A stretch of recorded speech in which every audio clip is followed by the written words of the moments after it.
On their first day of marriage, her millionaire husband divorced her, laughing, "I only married you for entertainment." 9 months later, he found her in a hospital bed, giving birth to his twins. Hi, my beautiful and loyal family. Welcome home to Mr. Peter's family. May the Almighty surround every woman with a shield of unbreakable strength, a river of healing, and a peace that silences every storm sent to destroy her. May every hidden battle she fought alone become the reason God lifts her higher than she ever dreamed. You are the quiet miracle behind every victory, the heartbeat of every home, the warrior who rises even when the world expects you to fall.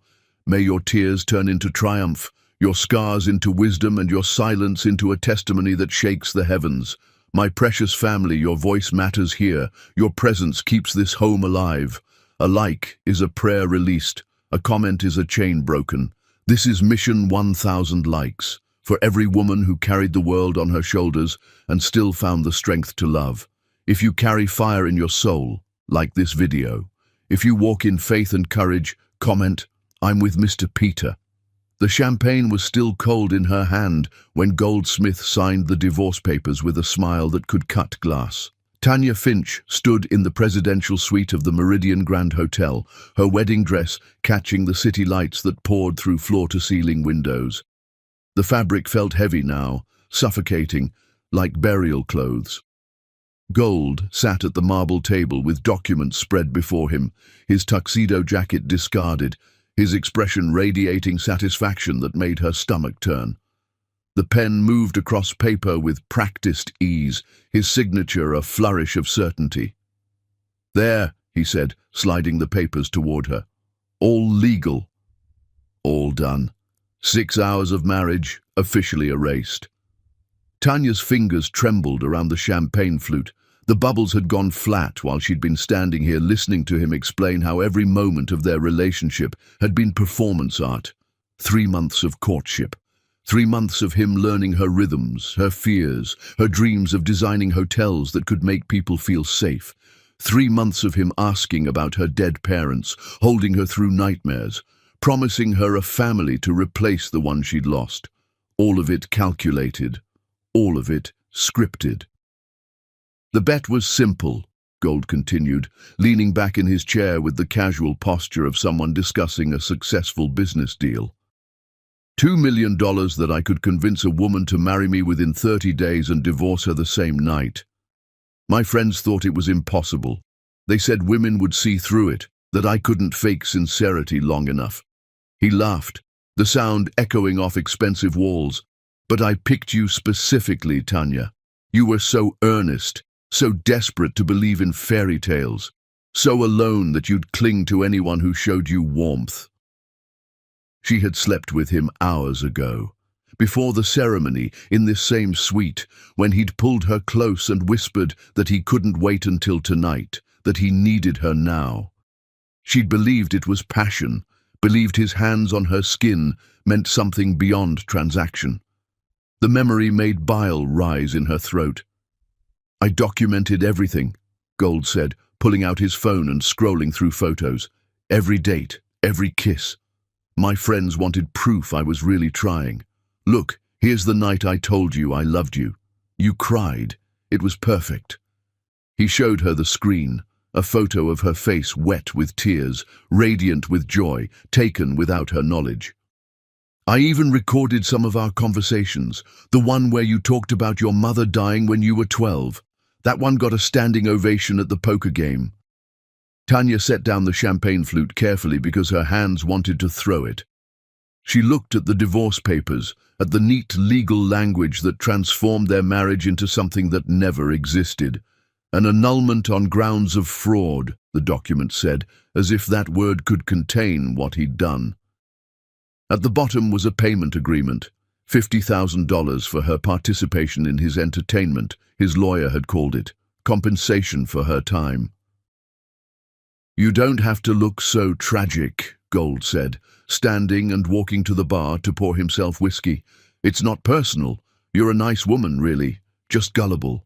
And honestly, you should thank me. $50,000 for 3 months of dating. That's better than you'd make at your little architecture firm all year."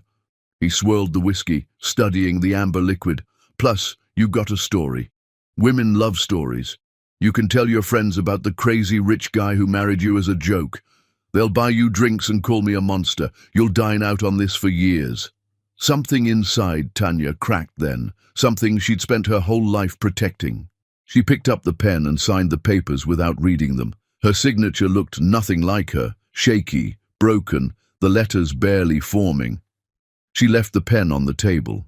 She left the check. She walked toward the door in her wedding dress, her heels clicking against imported tile. "Don't forget your things," Gold called after her. "You left a toothbrush in the bathroom, and there's a suitcase in the closet." Tanya kept walking. She reached the door, opened it, stepped into the hallway. Behind her, she heard Gold's voice, closer now, following her to the elevator. "Tanya, seriously, at least take the money. Don't be stupid about this." She pressed the elevator button. The doors opened immediately. She stepped inside and finally turned to look at him. Gold stood in the hallway in his tuxedo pants and white shirt, holding the check, his expression somewhere between amusement and exasperation. He looked like a man who'd won a bet and couldn't understand why his opponent wouldn't shake hands and admit defeat. The elevator doors started to close. Gold suddenly moved forward, jamming his hand between them to stop them. They bounced back open. He held out the check one more time. "Take it," he said. "You earned it. You played your part perfectly." Tanya looked at him, really looked at him, and saw a man who had never been told no, who had never faced a consequence he couldn't buy his way past, who genuinely believed that money made cruelty acceptable. She reached out and took the check from his hand. For a moment, Gold's face showed satisfaction. Then Tanya tore the check in half, then in half again, and let the pieces fall between them like snow. The elevator doors closed on Gold's surprised face. Tanya rode down alone, her reflection staring back at her from mirrored walls. She looked like a ghost in white, her dark skin ashen, her eyes hollow. In the lobby, people turned to stare at the woman in a wedding dress walking through at midnight. She heard whispers, saw phones lift to take photos. She pushed through the revolving doors and stepped onto the street where rain had started falling.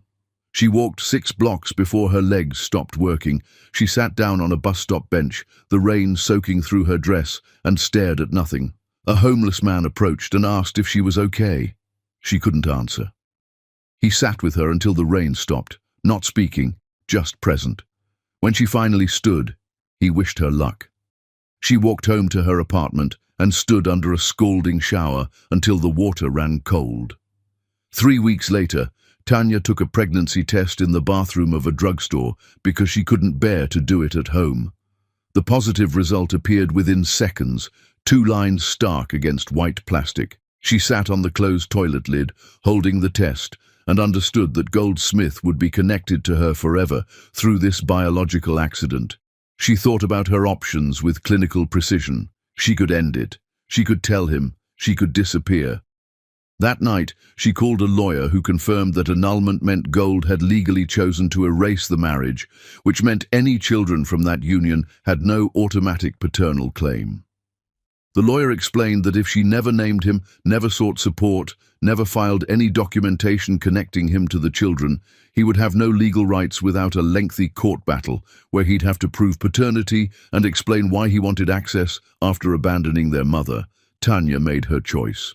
She quit her job the next morning via email. She withdrew her savings, $32,000 saved over years of careful budgeting.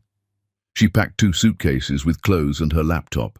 She left behind everything else, furniture, books, photos, the life she'd tried to build in a city that now felt poisonous. She took a bus to a coastal town she'd visited once as a child, a place small enough that no one knew Goldsmith's name, quiet enough that she could disappear into ordinary life. She rented a cottage with peeling paint and a view of the sea. She registered with freelance platforms under her middle name, offering architectural consulting to small firms who needed expertise but couldn't afford full-time staff. She bought prenatal vitamins and maternity clothes from thrift stores. She attended doctor appointments alone, filling out intake forms that asked for the father's medical history and left that section blank. At night, she stood on the cottage porch and watched the ocean while two lives grew inside her body. She didn't think about gold. She thought about her mother, who had died alone in a hospital while Tanya sat in a 7th-grade classroom learning algebra. She thought about her father, who had followed her mother into death 3 years later because grief had made his heart simply stop. She thought about being 12 years old and learning that love could be taken without warning, without mercy, without appeal. She put her hands on her growing belly and made a promise to whoever was inside. You will never know cruelty disguised as affection. You will never be a bet. You will be loved without conditions, or I will die trying.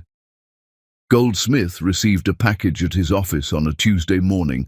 Inside was a single wedding photograph, torn precisely in half. His half showed him smiling at the camera. Tanya's half was missing.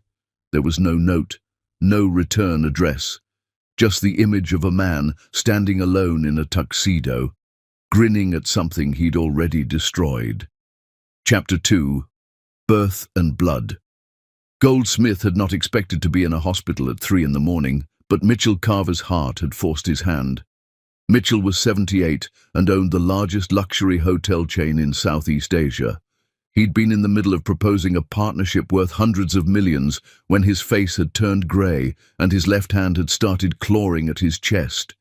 Gold had called the ambulance, ridden with Mitchell to Coastal Regional Medical Center, and now sat in an uncomfortable waiting room chair while doctors worked on his business partner.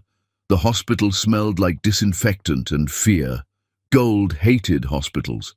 He'd spent too many nights in one watching his father die slowly, watching morphine turn a ruthless businessman into someone who cried at television commercials. He stood and walked the hallways because sitting still made him think, and thinking lately had become uncomfortable. He'd won his bet, collected his $2 million, told the story at parties where people laughed and called him savage. But something had shifted after that night. He'd started waking up at strange hours, remembering Tanya's face when he'd explained the bet, the way her expression had emptied of everything human.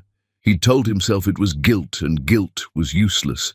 He'd moved on, but then the torn photograph had arrived and he hadn't been able to throw it away. Gold turned a corner and found himself near the maternity ward. He could hear babies crying behind closed doors, could see new fathers through observation windows holding infants with terrified gentleness. He almost turned back. Then he glanced through a partially open doorway and saw her.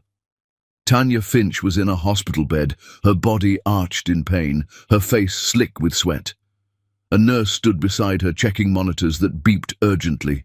A doctor entered the room quickly, snapping on gloves, her voice calm but firm. Gold couldn't hear the words. He stood frozen in the hallway, pressed against the wall like a thief, watching. Tanya's hospital gown was soaked through. Her hair was plastered to her skull. She made a sound that wasn't quite a scream, more like something being ripped from inside her body. The doctor was saying something about blood pressure, about complications, about needing to move quickly. More staff entered the room. Gold saw IV bags being hung, saw someone injecting something into the IV line, saw Tanya's hand grip the bed rail so hard her knuckles went pale. The door swung wider as more medical staff rushed in, and Gold had a clear view when they delivered the first baby. It came out purple and silent. The doctor moved with practiced speed, suctioning the infant's mouth and nose. There was a terrible moment of silence. Then the baby screamed, and the sound was so raw and vital that Gold felt something crack in his chest. The nurse carried the infant to a warming table, and Gold saw it was a boy, but Tanya was still screaming. The doctor's voice changed pitch, became more urgent. Another baby. Gold watched as they delivered the second child, another boy, this one crying immediately. Twins. The word hit him like a physical blow. 2 sons, 2 children who existed because of one night when he'd thought cruelty was a game. Then he saw the blood. It was spreading across the sheets faster than it should, darker than it should. The nurse called for the attending. Someone else ran out of the room, their footsteps pounding down the hallway. Gold heard the word hemorrhage. He heard someone call for the operating room to be prepped. He saw Tanya's face go slack, saw her eyes roll back, saw the doctor slam her hand on Tanya's chest and start giving orders in a voice that cut through chaos. They were losing her. Gold understood that with perfect clarity. Tanya was bleeding out in a hospital bed while her newborn sons cried in plastic bassinets. He stood paralyzed, watching the medical team fight to save a woman he'd destroyed. Minutes stretched. A doctor emerged and grabbed a passing resident, demanded blood products, demanded more hands. Gold heard fragments of conversation: placental abruption, disseminated intravascular coagulation, emergency hysterectomy if they couldn't stop the bleeding. The door closed, blocking his view. Gold slid down the wall and sat on the floor in the hallway with his back against cold plaster. He sat there for hours. Mitchell Carver's assistant called his phone repeatedly. Gold didn't answer. He sat and listened to babies crying behind closed doors, listened to nurses moving past him, listened to the sound of his own breathing that felt somehow wrong, too easy, when Tanya might be dying down the hall. At dawn, a doctor emerged from Tanya's room. She was a small woman with grey hair and the kind of exhaustion that came from saving lives. She spoke to a nurse about moving the patient to recovery, about monitoring her for the next 24 hours, about the transfusions stabilizing her condition. Gold heard her say Tanya had lost nearly half her blood volume. He heard her say it had been close, too close. Gold stood slowly, his expensive suit wrinkled, his tie loosened. He approached the nurse's station with the kind of authority that came naturally to men with his bank account. He asked about the patient in room 412, said he was family, said he needed to know if she was stable. The nurse, harried and trusting, told him Tanya was critical but recovering. Told him the twins were healthy, 7 pounds each, no complications. Told him the mother had asked for no visitors, no contact, wanted to be left alone with her babies. Gold asked if there was a father listed. The nurse checked the chart and shook her head. No father. No family, no emergency contact, just a woman and 2 newborns facing the world alone. He went to the cafeteria because his hands were shaking and he needed to be anywhere else. He sat with coffee he didn't drink and thought about Tanya lying in that bed hemorrhaging while he'd stood in the hallway like a spectator. He thought about how she'd disappeared after the divorce, how he'd assumed she'd gone back to her small life and forgotten him. He thought about her being pregnant through all the months he'd been collecting his bet money and laughing about his wedding night performance. He thought about her going into labor alone, terrified, with no one to hold her hand or tell her she'd survive this. His phone buzzed with another call from Mitchell's assistant. Gold answered this time and learned Mitchell was stable, would recover, wanted to resume their meeting next week. Gold said something appropriate and ended the call. He sat in the cafeteria until visiting hours started, then walked back to the maternity ward. He found Tanya's room number on the board, room 412. He stood outside the door, his hand on the handle. Through the small window, he could see her. Tanya was sitting up in bed, pale as death but alive. She held one baby while the other slept in a bassinet beside her. Her face was different than he remembered, harder, leaner, carved by suffering he'd initiated. She was looking down at the baby in her arms with an expression Gold had never seen before, something so fierce and protective it made her beautiful in a way that had nothing to do with physical appearance. Gold stood outside that door for 30 minutes watching. A nurse entered and asked Tanya questions about pain levels, about whether she needed more medication. Gold heard Tanya's voice for the first time in months. It was hoarse from screaming, but steady. She said she was managing. She said she wanted to go home as soon as possible. She said she could handle this. The nurse left, and Gold watched Tanya shift the baby to her other arm with practiced care that suggested she'd been learning fast. The second baby started fussing, and Tanya somehow maneuvered both infants into her arms, holding them against her chest, rocking slightly. She was singing something too quiet for Gold to hear through the door. Both babies settled. Gold turned and walked away. He took the elevator down, walked through the lobby, got into his car. He sat in the parking lot with his hands on the steering wheel and his heart beating in a rhythm that felt wrong. He started the engine. He drove home to his penthouse that suddenly felt too large, too empty, too full of furniture that served no purpose except to prove he could afford it. He showered. He changed into fresh clothes. He sat at his desk and opened his laptop and stared at the screen without seeing it. Then he pulled out his phone and called a private investigator he'd used before for business purposes. The man answered on the second ring. "I need you to find out everything about someone," Gold said. "Where she's been, how she survived, what her life looks like now. I need details. I need facts. I need to know what happened to her after she left me." The investigator asked for a name. Gold gave it. Tanya Finch. He spelled it slowly, precisely. He added that she'd just given birth to twins at Coastal Regional Medical Center. He said to be discreet but thorough. He said money was no object. The investigator asked one more question. "Are you the father?" Gold sat in his penthouse office, surrounded by evidence of his success. His walls covered with awards and photos of properties he owned, his desk solid mahogany worth more than most people's cars. He looked at his reflection in the darkened window, a man alone in a tower asking strangers to investigate a woman he'd broken because he couldn't stop thinking about whether those children shared his DNA. "I don't know," Gold said, and realized it was the first honest thing he'd said in months. "That's what I'm paying you to find out." Chapter 3. The Investigation. The investigator's first report arrived by encrypted email 3 days after Gold had watched Tanya nearly die on a hospital bed. Gold opened it in his office at 3 in the afternoon, between a conference call with investors and a site inspection of a new property. The document was thorough in the way that expensive surveillance always was. Dates, locations, photographs, witness statements from people who'd been paid to remember seeing a pregnant woman at coffee shops and grocery stores. Gold read it twice, then a third time, his coffee going cold beside him. Tanya had left the city the day after their divorce. She'd taken a bus to Harborview, a coastal town with a population just under 8,000, the kind of place where people knew their neighbors and strangers were noticed. She'd rented a cottage on Ocean View Road, a street 2 blocks from the water where houses were small and weathered and cheap.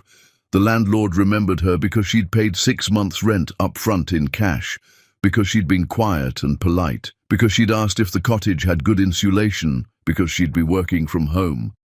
The investigator had interviewed the landlord, a woman named Ruth Patterson, who owned 3 rental properties and seemed happy to gossip for money. Ruth said Tanya kept to herself, never complained, paid rent on time every month. Said she'd noticed Tanya was pregnant around the 4th month, but didn't ask questions because young women had their reasons for doing things alone. Said she'd seen Tanya working on a laptop on the porch sometimes, designing what looked like buildings on complicated software. The report included Tanya's work history. She'd registered on freelance platforms under her middle name, Tanya Louise, offering architectural consulting services. She'd done small projects for regional firms, mostly residential designs and commercial renovations. She'd made enough to cover rent, food, prenatal care, and nothing else. The investigator had accessed her bank records through methods Gold didn't want to examine too closely. She had $400 in her checking account. Her savings were gone. There were photographs. The investigator had been watching her for days, taking pictures that felt like violations. Tanya, at 7 months pregnant, walking on the beach alone in a jacket too thin for the wind. Tanya, at 8 months, carrying groceries into her cottage, her belly huge under a worn sweater. Tanya, at 9 months, sitting on her porch with her laptop, her face concentrating on something beyond the camera's understanding. In every photograph, she was alone. No friends, no family, no man. Just a woman surviving through determination that looked exhausting, even in still images. Gold studied one photograph longer than the others. Tanya stood at the edge of the water with her hand on her swollen belly, her face turned toward the horizon. She looked older than she had on their wedding night. Not in years, but in experience. The kind of aging that came from having illusions burned away. Her expression was impossible to read. Neither happy nor sad, just present in a moment that existed outside his observation. The second report arrived a week later with the paternity results. The investigator had bribed a hospital employee to obtain genetic material from the twins during routine heel-stick blood tests. Gold had provided his own sample. The laboratory results were definitive. Probability of paternity 99.9%. The twins were his biological sons. Gold sat in his office with those results and felt something he hadn't felt since he was a child, being called into his father's study to explain poor grades. Not quite fear, but recognition that his actions had consequences he couldn't buy his way past. He'd created two human beings during a night he'd considered a performance. Those beings existed now, separate from his intentions, crying and sleeping and growing in a cottage by the sea. He tried to work. He had meetings with architects about a new hotel in Dubai, negotiations with suppliers, conference calls with his board of directors. He went through the motions with mechanical precision, while his mind stayed fixed on a woman he'd destroyed and children he'd never intended to create. His assistant asked if he was feeling well. His business partners commented that he seemed distracted. Gold said he was fine and continued functioning while something fundamental shifted inside him. The third report came 2 weeks after the birth. The investigator had followed Tanya home from the hospital, had documented her struggle to get 2 infant car seats up the stairs of her cottage while recovering from major blood loss, had photographed her exhaustion through windows he must have stood outside like a prowler. Gold read the report and felt sick. Tanya was managing alone. She'd set up 2 cribs in her small bedroom, had been seen walking the porch at midnight with babies who wouldn't sleep, had been observed sitting on her front steps at dawn, feeding one infant while the other cried inside. The investigator had found no evidence of family support, no visitors, no help. Just Tanya moving through early motherhood with the kind of determination that looked like survival. Gold made a decision. He got in his car and drove 4 hours to Harbourview, found Ocean View Road, parked down the street from the cottage. He sat there for hours watching Tanya's life through windows like the investigator had, seeing her move through rooms with a baby in her arms, seeing the lights stay on all night because infants didn't care about exhaustion. He came back the next day, and the next. He told himself he was checking on his sons, making sure they were safe, confirming Tanya was capable of managing alone. He told himself these were reasonable concerns. He didn't admit he was watching her because he couldn't stop thinking about the expression on her face in that hospital bed when she'd thought she might die. On the 4th morning, Tanya came onto the porch holding one baby while the other cried inside. She was wearing clothes that hung loose on her postpartum body, her hair uncombed, her face marked by sleeplessness. She stood there in the early light, rocking the infant mechanically, and looked directly at Gold's car. Their eyes met across 50 feet of distance. Gold's hands tightened on the steering wheel. Tanya didn't look surprised or afraid. She looked at him the way someone might look at a stain that kept reappearing no matter how much you scrubbed. She stared at him for 30 seconds, her face expressionless, the baby in her arms fussing. Then she turned, walked back into the cottage, and closed the door. Gold sat in his car, waiting for something. Police, confrontation, acknowledgement. Nothing happened. The cottage door stayed closed. After an hour, he drove back to the city feeling like he'd been dismissed by someone who'd already spent too much time thinking about him. But he couldn't stay away. He came back a week later, parked in the same spot, watched the same windows. This time, Tanya didn't come out. She moved through her cottage doing whatever mothers did, feeding, changing, soothing, surviving, and ignored the expensive car parked on her street. Gold watched her carry both babies at once, one in each arm, moving from room to room with practiced efficiency. He watched her sit on the porch steps at midnight, rocking a crying infant while the other slept inside. He watched her walk to the corner store with both babies strapped to her chest in carriers, buying formula and diapers with careful attention to prices. She never looked at his car again. She acted as if he didn't exist, as if the man watching her life from a distance was no more significant than a stranger passing through town. Her indifference was more devastating than anger would have been. On the 3rd week of surveillance, Gold decided to stop being a coward. He got out of his car and walked to the cottage door. He could hear babies crying inside, could hear Tanya's voice singing something soft and tuneless. He knocked. The singing stopped. Footsteps approached. The door opened 6 inches, stopped by a chain lock. Tanya looked at him through the gap. She was holding one baby. The other was crying somewhere behind her. She didn't ask what he wanted. She didn't ask why he was there. She just looked at him with eyes that had learned not to expect anything from men who made promises. "I know they're mine," Gold said. The words came out wrong, possessive, like he was claiming ownership of something he'd purchased. Tanya's expression didn't change. "You signed papers that said we were never married. That means those children have no father. Leave, or I'll call the police for harassment." She closed the door. Gold heard the lock engage. He stood on the porch, listening to babies crying and Tanya's voice soothing them, and understood she'd built walls he couldn't scale with money or charm or persistence. She'd done the math and decided he was worth exactly nothing in her children's lives. Gold walked back to his car and sat there until dark.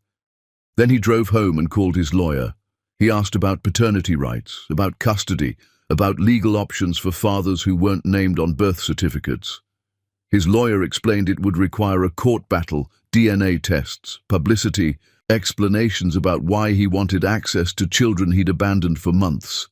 Gold hung up and sat in his penthouse, wondering when he'd become the kind of man who had to take a woman to court to see his own children, wondering why he wanted to see them at all, wondering if wanting them now made him more or less monstrous than not wanting them in the first place. He pulled up the photographs from the investigators' reports and looked at Tanya standing on the beach with her hand on her pregnant belly. He looked at her face, trying to find the woman he'd married and destroyed. She was gone. In her place was someone harder, someone who'd learned to survive him, someone who'd decided he didn't deserve a second chance.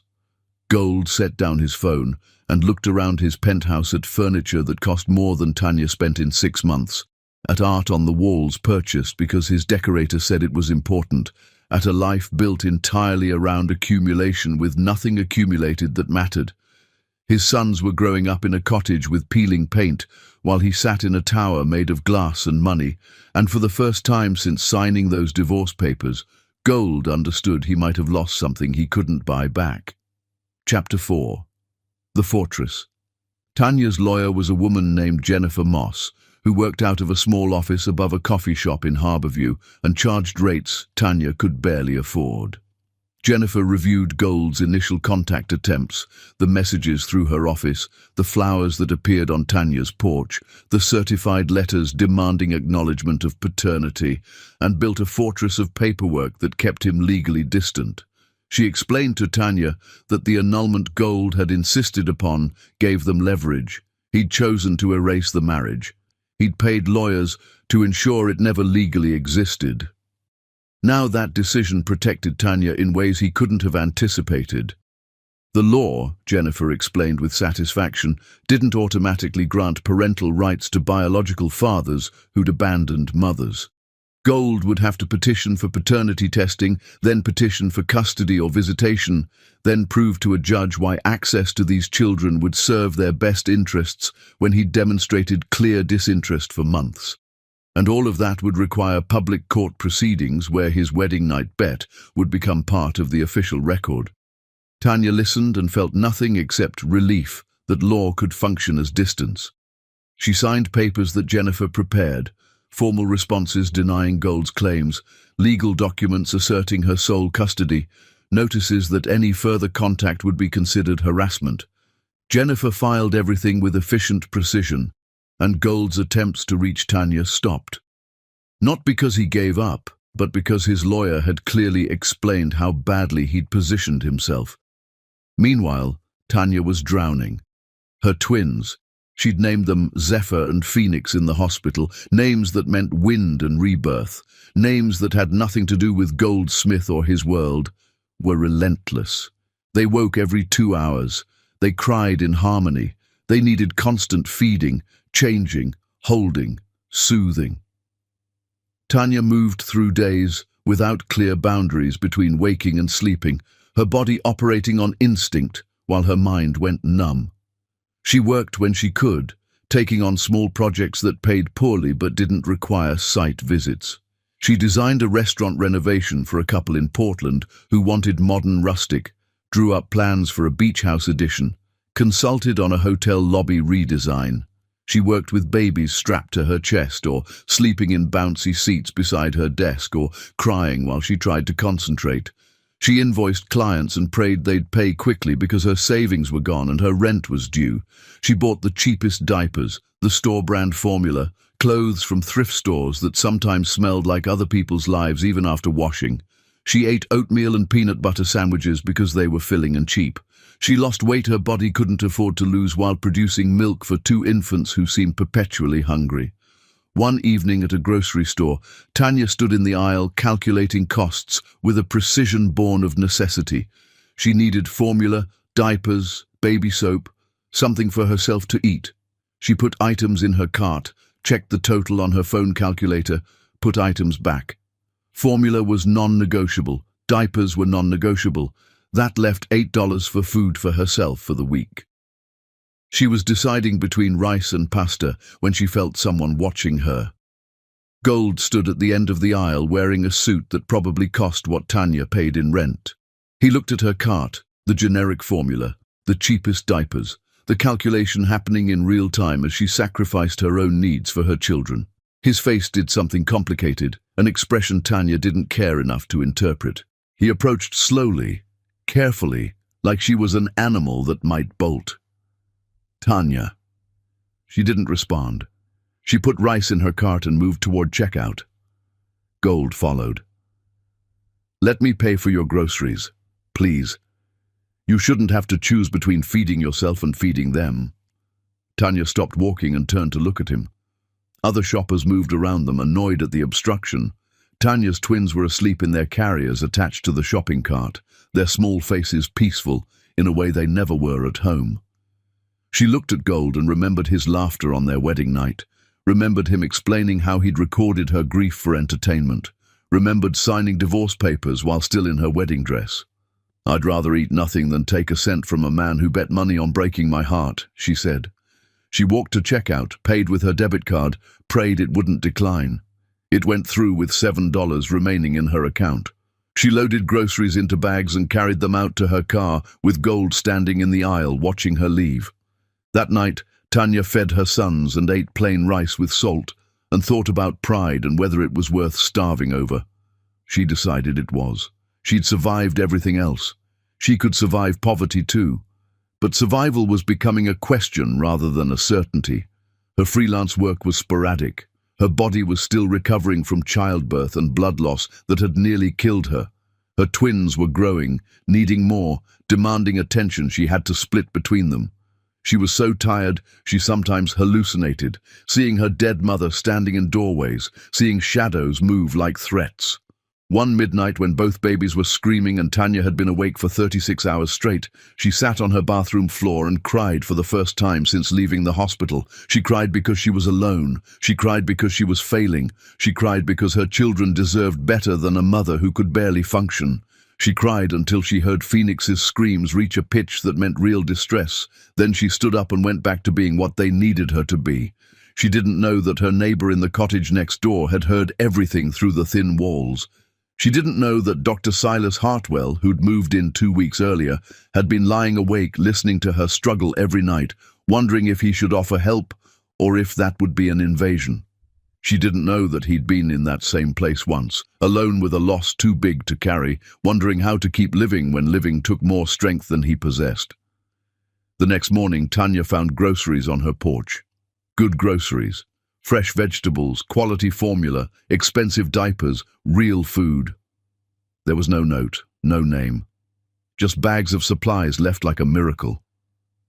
Tanya looked at the offering and then at the cottage next door. Through the window she saw a man she'd nodded to once in passing. Tall, quiet, with dark hair and the kind of tired eyes that came from seeing too much death. He was drinking coffee at his kitchen window. When he saw her looking, he raised his mug slightly in greeting but didn't smile or wave or act like he expected gratitude.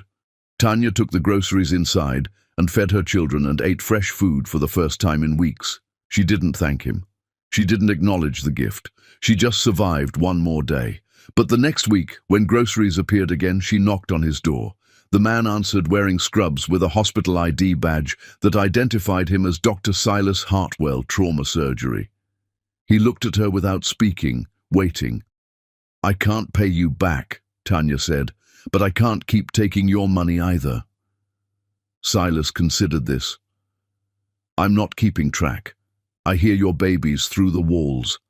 I know you're alone. I was alone once. People helped me. Now I'm helping you.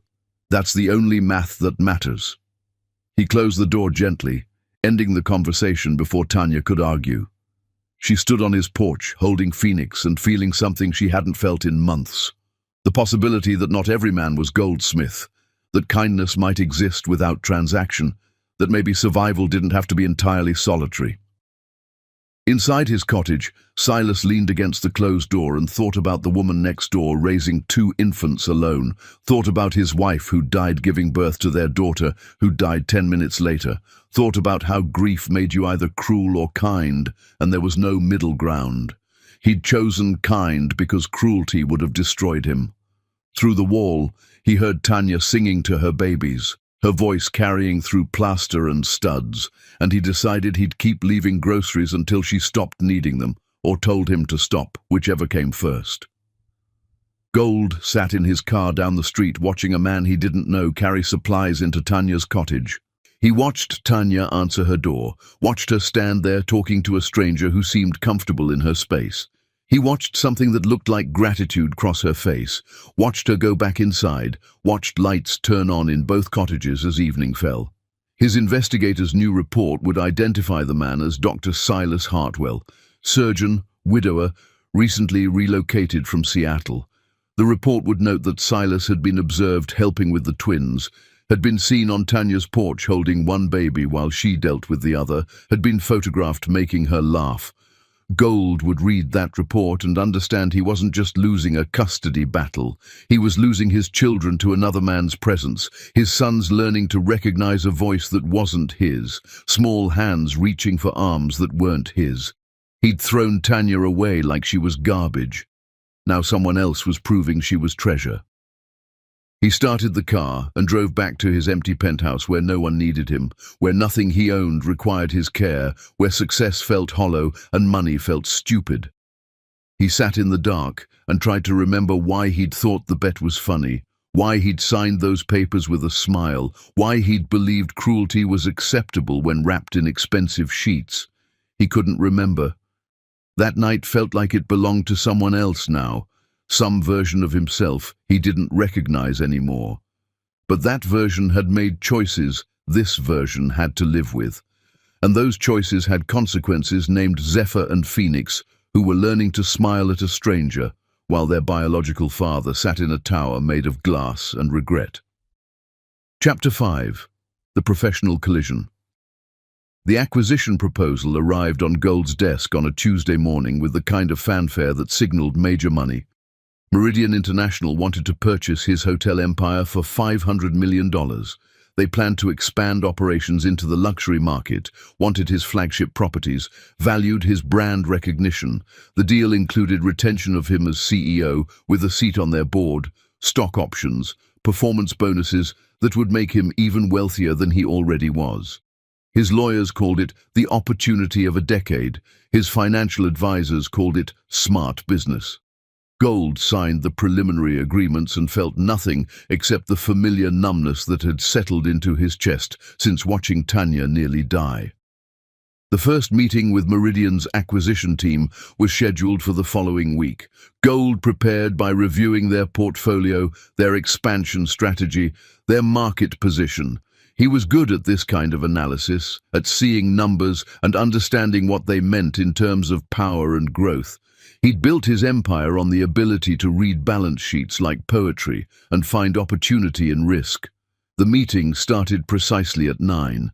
Meridian's team filled his conference room, executives in expensive suits, lawyers with briefcases, financial analysts with tablets.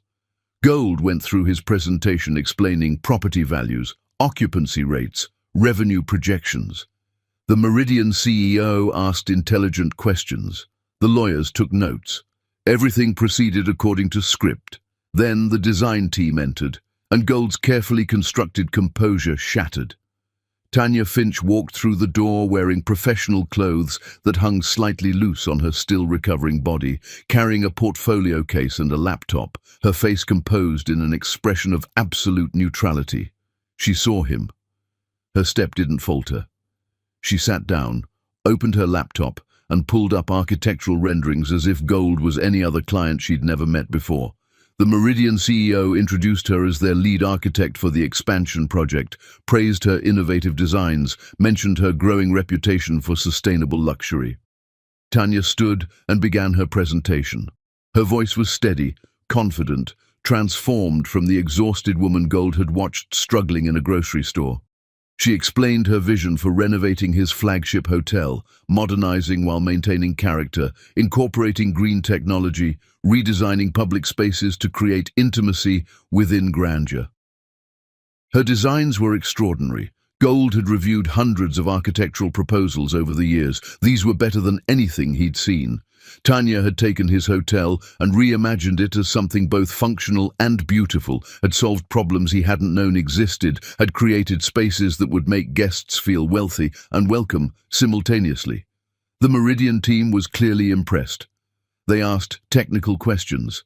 Tanya answered with precise expertise, citing building codes and material costs and construction timelines with the fluency of someone who understood every detail.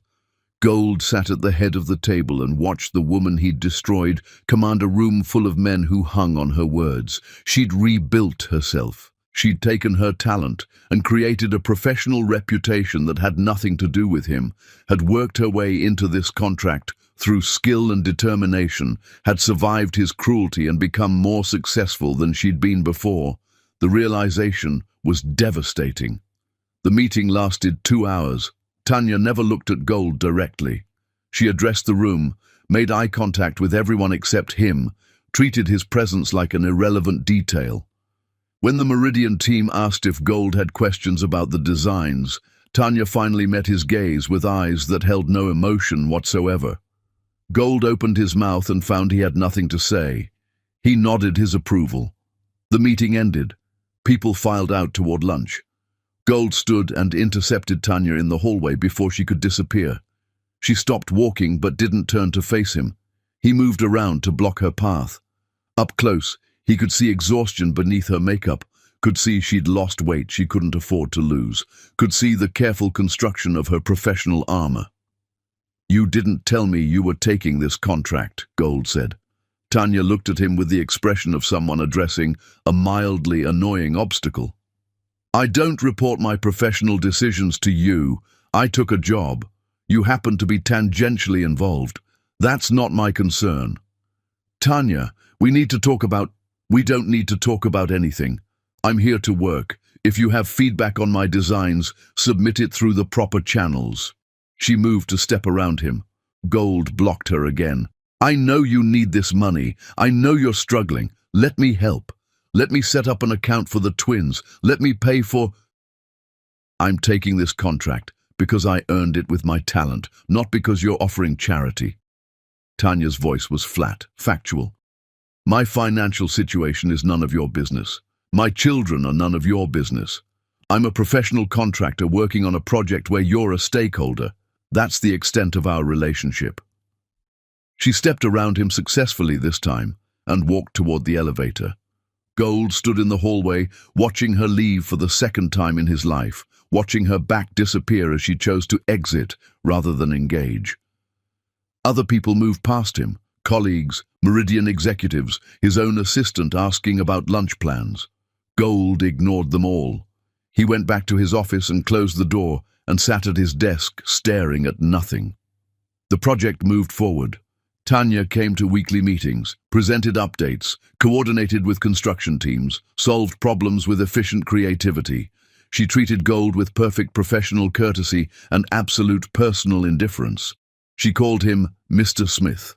She copied him on emails using formal language. She never stayed after meetings to chat, never accepted invitations to client dinners, maintained boundaries so clear they felt like walls built from ice.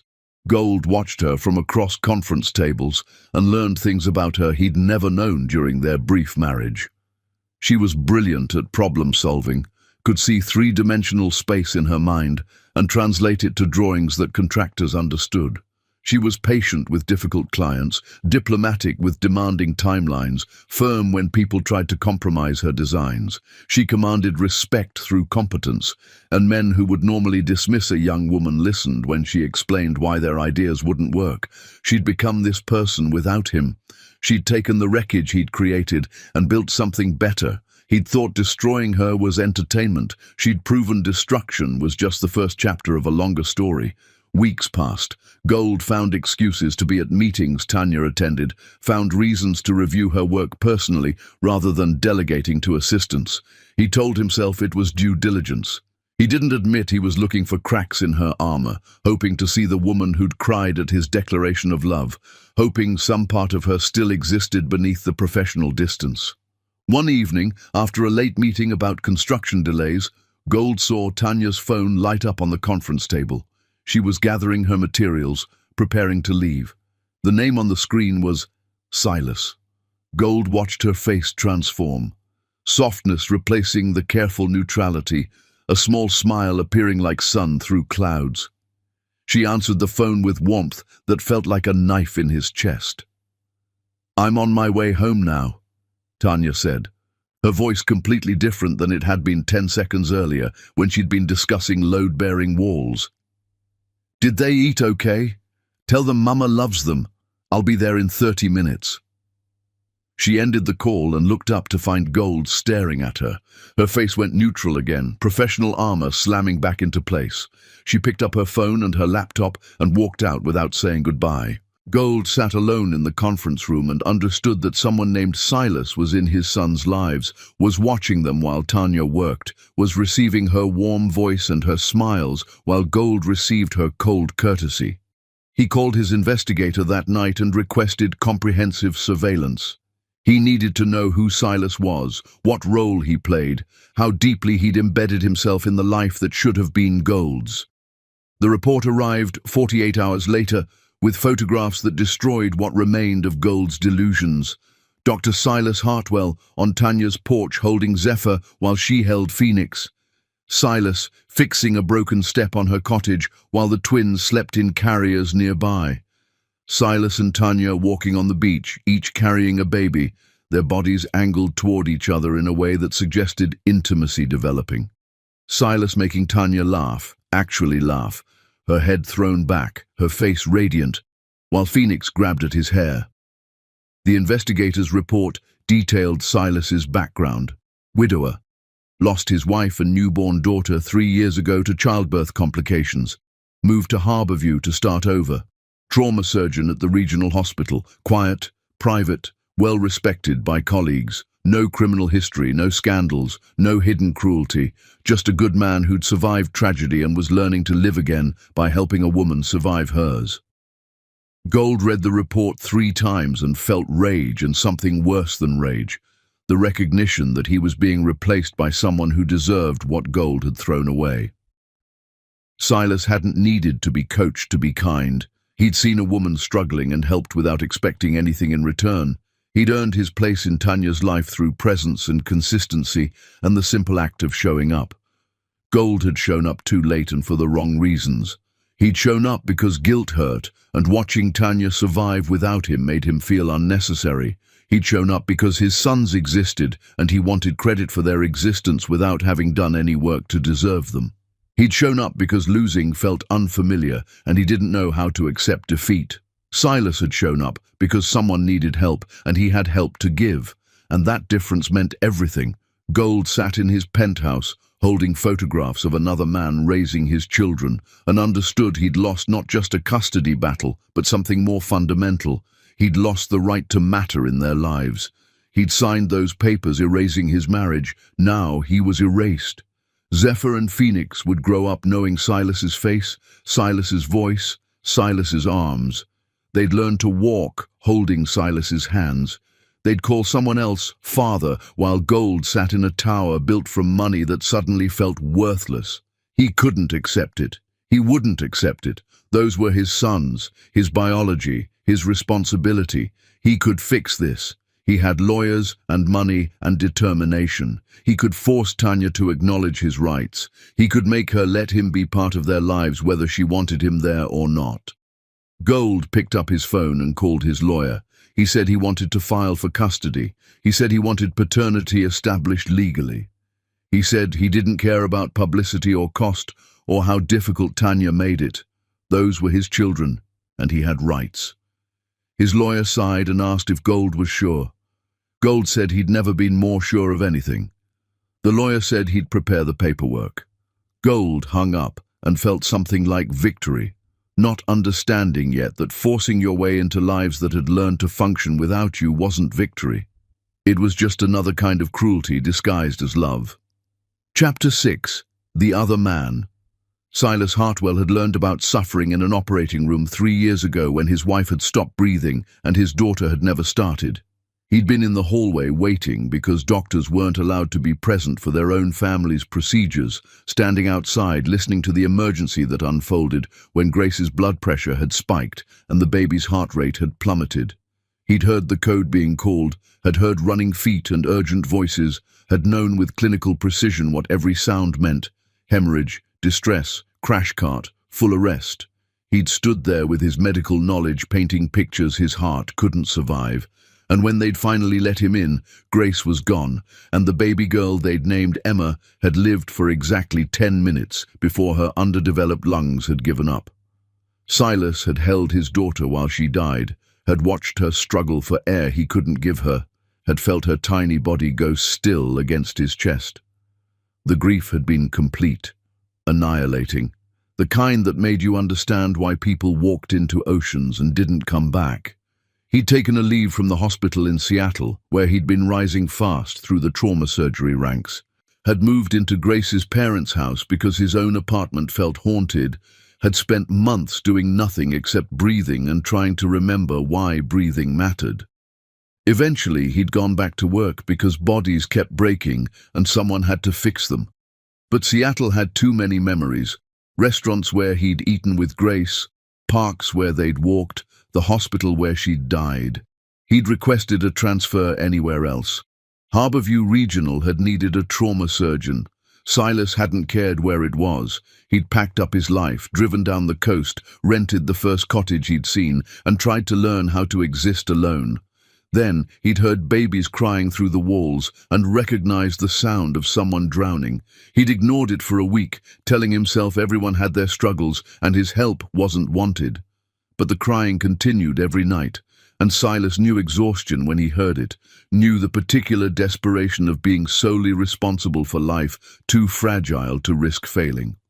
On the 8th night, when he'd heard a woman sobbing in a bathroom, he'd gone to the store and bought groceries, and left them on her porch like an anonymous gift because he remembered people doing the same for him after Grace died.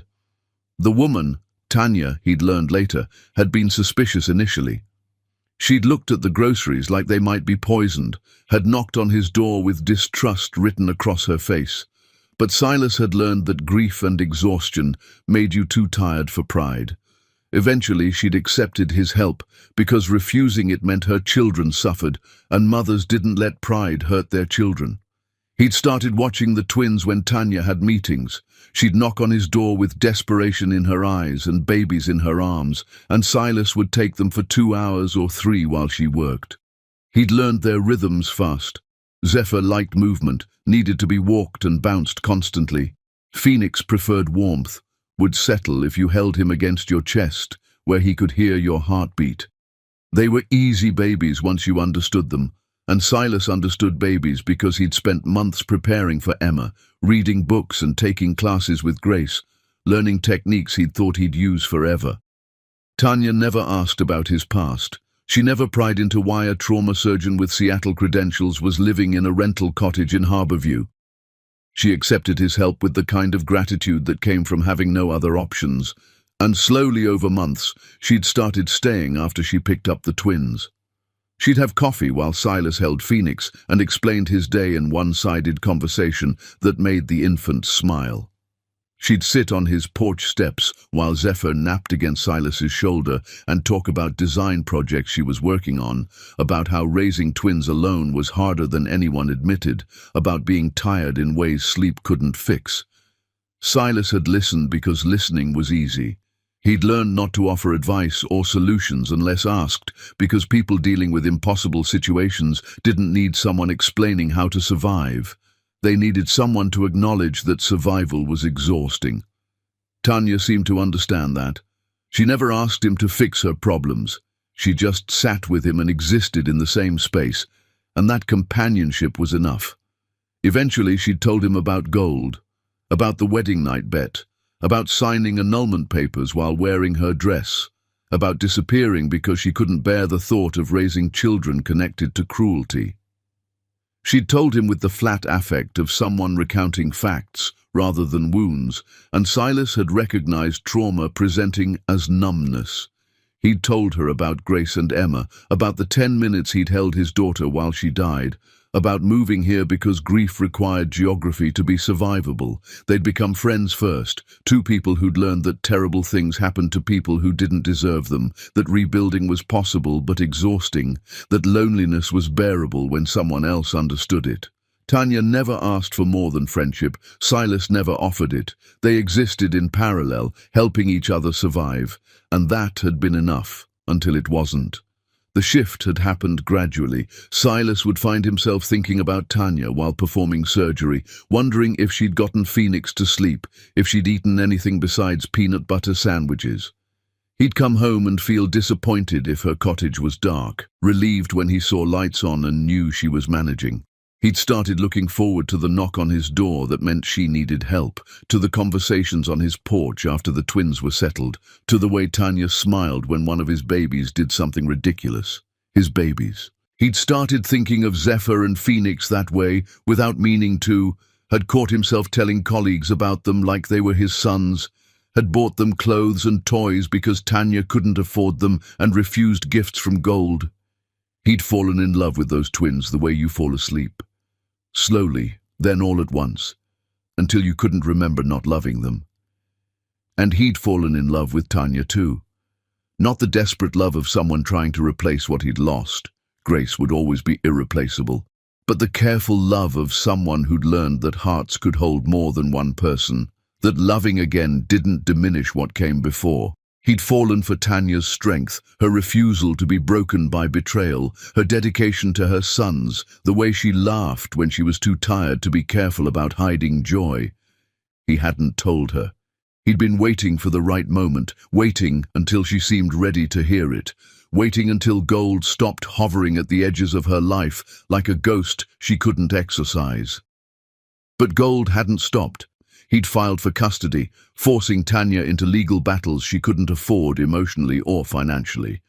He'd hired expensive lawyers who were building cases that painted Tanya as vindictive, painting Gold as a reformed man seeking redemption through fatherhood.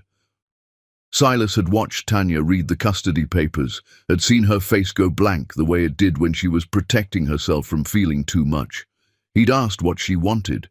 She'd said she wanted to make sure Gold never touched her children. Silas had understood then that he couldn't just be supportive anymore.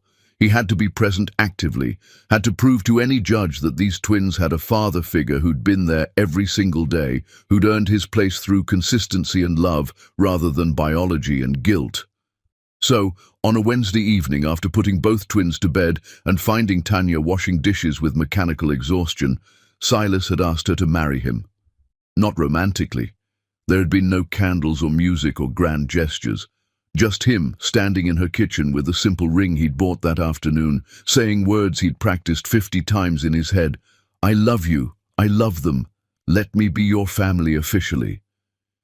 Tanya had stared at the ring like it was a puzzle she couldn't solve. Then she'd started crying. Not sad crying, but the kind of crying that came from holding too much inside for too long. Silas had put the ring on the counter and held her while she broke apart, her body shaking against his, her tears soaking his shirt.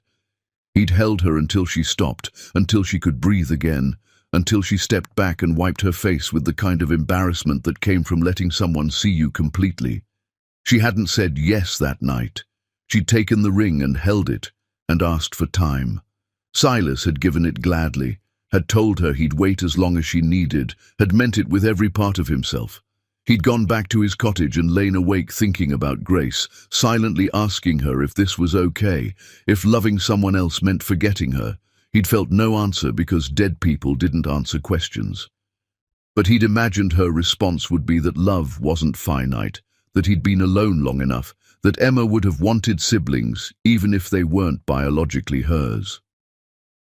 The next morning, Tanya had knocked on his door before dawn. She'd been holding both twins, her hair uncombed, wearing pajamas and a jacket. She'd said, "I'm terrified. I don't know if I can trust this, but I want to try." She'd handed him the ring still in its box and said, "Ask me again when I'm not crying and exhausted." Silas had taken the ring and asked her then, standing in his doorway at sunrise with babies between them and their breath visible in cold air. Tanya had said yes. Phoenix had started fussing. Zephyr had grabbed Silas's shirt. They'd gone inside and made breakfast together like they'd done it 1,000 times before, and Silas had understood that marriage didn't always start with passion and proposal. Sometimes it started with eggs and coffee and the decision to build family deliberately rather than waiting for it to arrive perfectly. They'd set a date, small ceremony, just them and the twins and a handful of people Silas worked with. Tanya had started designing her own dress, something simple that wouldn't feel like mockery of the wedding dress she'd worn while Gold laughed. Silas had filed adoption paperwork that would be finalized after the marriage, establishing legal parenthood that would protect the twins if anything happened to Tanya. The custody trial approached like a storm. Tanya prepared with her lawyer, rehearsing testimony, organizing evidence, trying to stay calm. Silas prepared too, gathering character references from colleagues, documenting his role in the twins' lives, making sure any judge would see him as a father in every meaningful way. Gold might have biolo, yeah. Silas had presence. And in the end, presence mattered more. One evening, a week before trial, Gold showed up at Tanya's cottage, drunk and desperate. Silas had been there. Had been staying most nights because Tanya couldn't sleep and needed someone present who wasn't a 6-month-old infant. He'd heard Gold's car pull up, had heard the pounding on the door, had stood behind Tanya when she opened it with the chain lock engaged. Gold had looked terrible, expensive suit rumpled, hair disheveled, eyes red from drinking or crying or both. He'd started talking fast, words tumbling over each other, explaining how he'd felt since seeing her in the hospital, admitting he'd been cruel, saying he wanted to be a father, begging for a chance. He'd talked for 10 minutes straight, his voice breaking, his hands gripping the doorframe like he might fall without support. Tanya had listened in silence. When Gold finally stopped, exhausted by his own confession, Tanya had spoken with a voice so cold, Silas had felt the temperature drop. She told Gold he'd stopped being relevant to her life months ago, that he wasn't a villain anymore but an absence, a blank space where a father should be. She'd said Zephyr and Phoenix would never know him because he'd chosen to be nothing when he'd signed those papers. She'd added that if she married Silas, he'd adopt the twins legally, and Gold would disappear from their lives completely. Gold had tried to argue. Silas had stepped forward and simply closed the door. He'd heard Gold standing outside, heard him eventually leave, heard Tanya's shaky breathing as she processed having faced her destroyer and survived. Silas had held her that night while she slept fitfully, and he'd understood that loving Tanya meant accepting she carried scars he couldn't heal, that Gold would always be the ghost in her past, even if he never appeared in her present. But Silas could live with ghosts. He'd been living with Grace's ghost for 3 years. Ghosts weren't competition. They were reminders that you'd loved before and could love again, that loss didn't mean the end of everything, that hearts broken properly could be rebuilt stronger. Tanya's heart was broken and rebuilding. Silas's heart was scarred and opening. Together they could make something new, not a replacement for what they'd lost, but an addition to their stories, a chapter about second chances and chosen family. Gold filed his custody suit 2 days later. Tanya received the papers while feeding the twins breakfast. She'd read them carefully, called her lawyer, prepared for war. Silas had come home from a 20-hour shift to find her sitting at the kitchen table with documents spread everywhere, her face expressionless in the way that meant she was holding too much inside. He'd asked what she wanted. Tanya had said she wanted to make sure Gold never touched her children. Silas had sat down across from her and said, "Then we make sure. Whatever it takes. I'm not going anywhere." And he'd meant it. He'd stand in any courtroom and explain how he'd watched these twins grow, how he knew Phoenix preferred being held horizontally while Zephyr liked vertical, how they both smiled at specific songs, how Zephyr was cautious while Phoenix was bold. He'd explain what it meant to be present every single day, to wake up at 3 in the morning for feedings, to celebrate first smiles and first laughs, to worry about every cough and cry. He'd explain that being a father wasn't about DNA sequences, it was about showing up. Gold might have given Tanya those twins biologically, but Silas had been their father since the first night he'd heard them crying through walls and decided to help. And no court could take that away because you couldn't legislate love. You could only recognize it when it was presented honestly. Silas looked at Tanya across the table, covered with legal documents, and thought about the family they were building deliberately, carefully, from the wreckage of their separate losses. It wasn't the family either of them had imagined, but it was theirs, and that made it worth fighting for. Chapter 7. The Unraveling. Goldsmith drove to Harborview at midnight on a Tuesday, drunk on expensive whiskey and desperation that tasted like failure. The decision had been building for weeks, through meetings where lawyers explained his weak legal position, through surveillance reports showing Silas becoming more integrated into the twins' lives, through nights alone in his penthouse wondering when he'd become the kind of man who had to beg for access to his own children. The acquisition had finalized. He was richer now by hundreds of millions. His bank accounts had numbers that meant nothing. His success felt hollow. His life felt like an expensive simulation of living, all surface and no substance, a tower of glass where nothing real could survive. He'd started drinking around 9, whiskey neat because complicated drinks required care he couldn't muster. By 11, he'd finished half a bottle and made a decision that sobriety would have prevented. He'd gotten in his car. He'd hire lawyers later if he got pulled over, money fix those problems, and driven 4 hours to a cottage where lights were still burning at midnight because babies didn't respect adult schedules. He parked badly, taking up space across 2 spots, not caring. He walked to Tanya's door and pounded on it with fists that felt disconnected from his body. A minute passed. 2.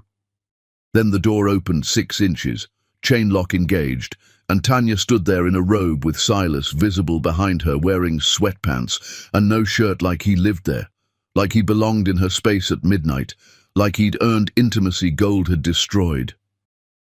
"Go home," Tanya said, her voice flat with exhaustion.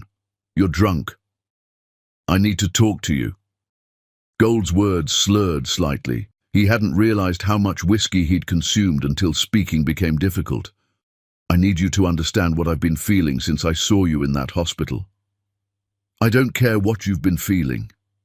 Tanya started to close the door. Gold jammed his foot in the gap, stopping it. "Please, 5 minutes. I'll leave after that. I promise." Silas stepped forward, putting himself between Tanya and the door. She said, "Go home. Remove your foot, or I'm calling the police." Gold looked at Silas. This quiet man who'd slipped into his family like water finding cracks, who'd earned through presence what Gold had lost through cruelty. Rage flared hot and irrational. "Those are my sons inside, my children. You have no right to tell me anything." "I have every right." Silas's voice stayed calm, clinical, the tone of someone used to dealing with emergencies while maintaining composure. "I'm the one who's been here. I'm the one who wakes up at 3 in the morning when they cry. I'm the one who's earned the title of father by doing the work you refuse to do." The words hit harder than fists would have. Gold stepped back, his foot leaving the doorway. "You don't understand. I made a mistake. I was someone else then. I'm different now. I've changed." "You haven't changed." Tanya's voice cut through the night air with precision that suggested she'd been thinking about this speech for months. "You're just uncomfortable with consequences. Changing means doing the work before you need redemption, not after you realize guilt hurts. Changing means being better because it's right, not because you want credit for improvement." "I want to know them." Gold heard the desperation in his voice, the pleading tone that sounded pathetic even to his own ears. "I want to be their father." "You chose not to be their father when you signed annulment papers laughing about a bet." Tanya's face was stone, unmoved by his distress. "You chose not to be their father when you knew I was pregnant and did nothing.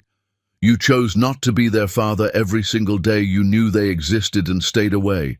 You don't get to choose differently now, because loneliness became uncomfortable." Gold felt something break inside his chest, something fundamental cracking. "What do I have to do? Tell me what I have to do to fix this." "You can't fix this." Tanya's words were final as doors closing. "This isn't broken furniture or a business deal. This leaves you damaged. Zephyr and Phoenix are not therapy for your guilt. They're human beings who deserve a father who chose them from the beginning, not someone who showed up late demanding credit for biology." Gold started talking then, words pouring out uncontrolled, explaining how he'd felt watching her nearly die, how he'd thought about her every day since, how he'd been empty before he'd met her and emptier after he'd destroyed her. He explained the bet with the desperation of someone who believed confession absolved sin, who thought admitting awfulness made awfulness forgivable. He said he wished he could undo every moment of that night, wished he'd never made the bet, wished he'd been better from the beginning. Tanya listened to all of it with a face like marble. When Gold finally ran out of words and stood there breathing hard and feeling tears he didn't remember crying on his face, Tanya spoke with a gentleness that felt crueler than anger. "I believe you feel guilty," she said. "I believe you regret what you did. But guilt isn't love. Regret isn't commitment. You're here because you need forgiveness to feel better about yourself. You're not here because you want to know Zephyr and Phoenix as people. You're here because they represent redemption, and you've decided you deserve redemption without earning it." That's not true. But even as Gold said it, he wondered if it was a lie, if his desperation to be a father was really just desperation to prove he wasn't the monster he'd become in his own mind. "I stopped thinking about you months ago," Tanya continued. "You're not a villain in my story anymore. You're an absence. A blank space where a father should be, and that's all you'll ever be because I won't let you use my children to feel better about yourself." Silas put his hand on the door, preparing to close it. Gold looked at him and saw someone who'd won without fighting, who'd claimed his family through the radical act of showing up consistently. "If you marry her, I'll fight it in court. I'll fight the adoption. I'll make sure everyone knows you're trying to steal my sons." "I'm not stealing anything." Silas's voice stayed quiet, certain. "They're already mine in every way that matters. A judge will see that. Everyone will see that. Being a father isn't about biology. It's about being present every day, not when it's convenient, not when you finally realize what you're missing, but every single day from the beginning." Silas closed the door. The lock engaged. Gold stood on the porch, hearing Tanya's voice soothing one of the twins who'd woken up crying, hearing Silas's low murmur joining hers, hearing the sounds of a family functioning without him. He stood there for 10 minutes before stumbling back to his car. He sat in the driver's seat and called a rideshare because even drunk and destroyed, some part of him still functioned enough to avoid killing someone else on the road. He left his car in Harborview and took a car back to the city, arriving at his penthouse at 5 in the morning. He walked through rooms filled with expensive furniture and felt nothing except the crushing emptiness of a life built around acquisition with nothing acquired that mattered. He went to his bathroom and threw up whiskey and shame. He lay on his bed fully clothed and stared at the ceiling until the sun came up. By 9, he was sober enough to call his lawyer. He said he wanted to proceed with the custody case, wanted to file immediately, wanted the most aggressive legal team money could hire. His lawyer asked again if Gold was certain, explained this would be public and ugly, explained Gold's position was weak. Gold said he didn't care. He wanted his day in court. He wanted Tanya forced to acknowledge his existence. He wanted to prove biology mattered more than presence. His lawyer sighed and said he'd prepare the paperwork. Gold hung up and looked around his office at framed photos of properties he owned, at awards for business excellence, at evidence of a life built around winning. He'd won every significant battle he'd fought until this one. He'd believed success was about determination and resources. He'd believed problems dissolved when you threw enough money at them. But this problem wasn't dissolving. It was hardening into something permanent. A wall between him and his children built from his own choices, reinforced by Tanya's determination to protect them from him. He couldn't buy his way past it. He couldn't charm his way through it. He could only force his way in with lawyers and legal claims and the brutal machinery of a court system designed to establish facts rather than heal wounds. Gold prepared for war because war was the only language he understood. He gathered evidence, DNA tests, financial records proving he could provide better than Tanya, character witnesses who'd testify he'd changed. He built a case designed to dismantle Tanya's claim that he was irrelevant, designed to paint her as vindictive and him as reformed. His lawyers crafted arguments that sounded persuasive on paper, arguments that framed biology as destiny and his absence as circumstance rather than choice. But late at night, alone in his tower, Gold wondered if winning this case would actually win him anything. Even if a judge granted him visitation, even if he was legally allowed to see Zephyr and Phoenix, would they want to know him? Would they look at him with the trust children gave fathers, or would they sense the transaction at the heart of his attention? Would they love him eventually, or would they tolerate his court-ordered presence while counting minutes until they could return to the man who'd been there from the beginning? Gold didn't have answers. He only had lawyers and money and determination. So he prepared for trial and told himself that winning legal custody meant winning fatherhood, that a judge's order could transform biology into family, that law could replace love if you argued well enough. He believed this because believing otherwise meant accepting he'd destroyed something irreplaceable, that some consequences couldn't be overcome with wealth and persistence, that you couldn't bet on breaking someone's heart and expect to collect on redemption later. The custody papers were filed on a Thursday. Tanya received them while feeding the twins breakfast. Gold's lawyers had delivered them personally, had waited while Tanya signed for service, had left her sitting at her kitchen table with legal documents spread everywhere, and her world shifting toward confrontation she'd tried to avoid. Silas came home from a night shift at the hospital to find her still sitting there, Phoenix and Zephyr playing on the floor nearby, her face expressionless. He read the papers over her shoulder. Gold's lawyers were asking for joint custody, were claiming Tanya had deliberately alienated the twins from their biological father, were painting her as vengeful and manipulative.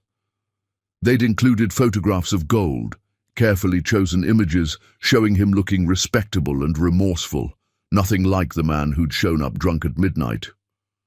"What do you want?" Silas asked.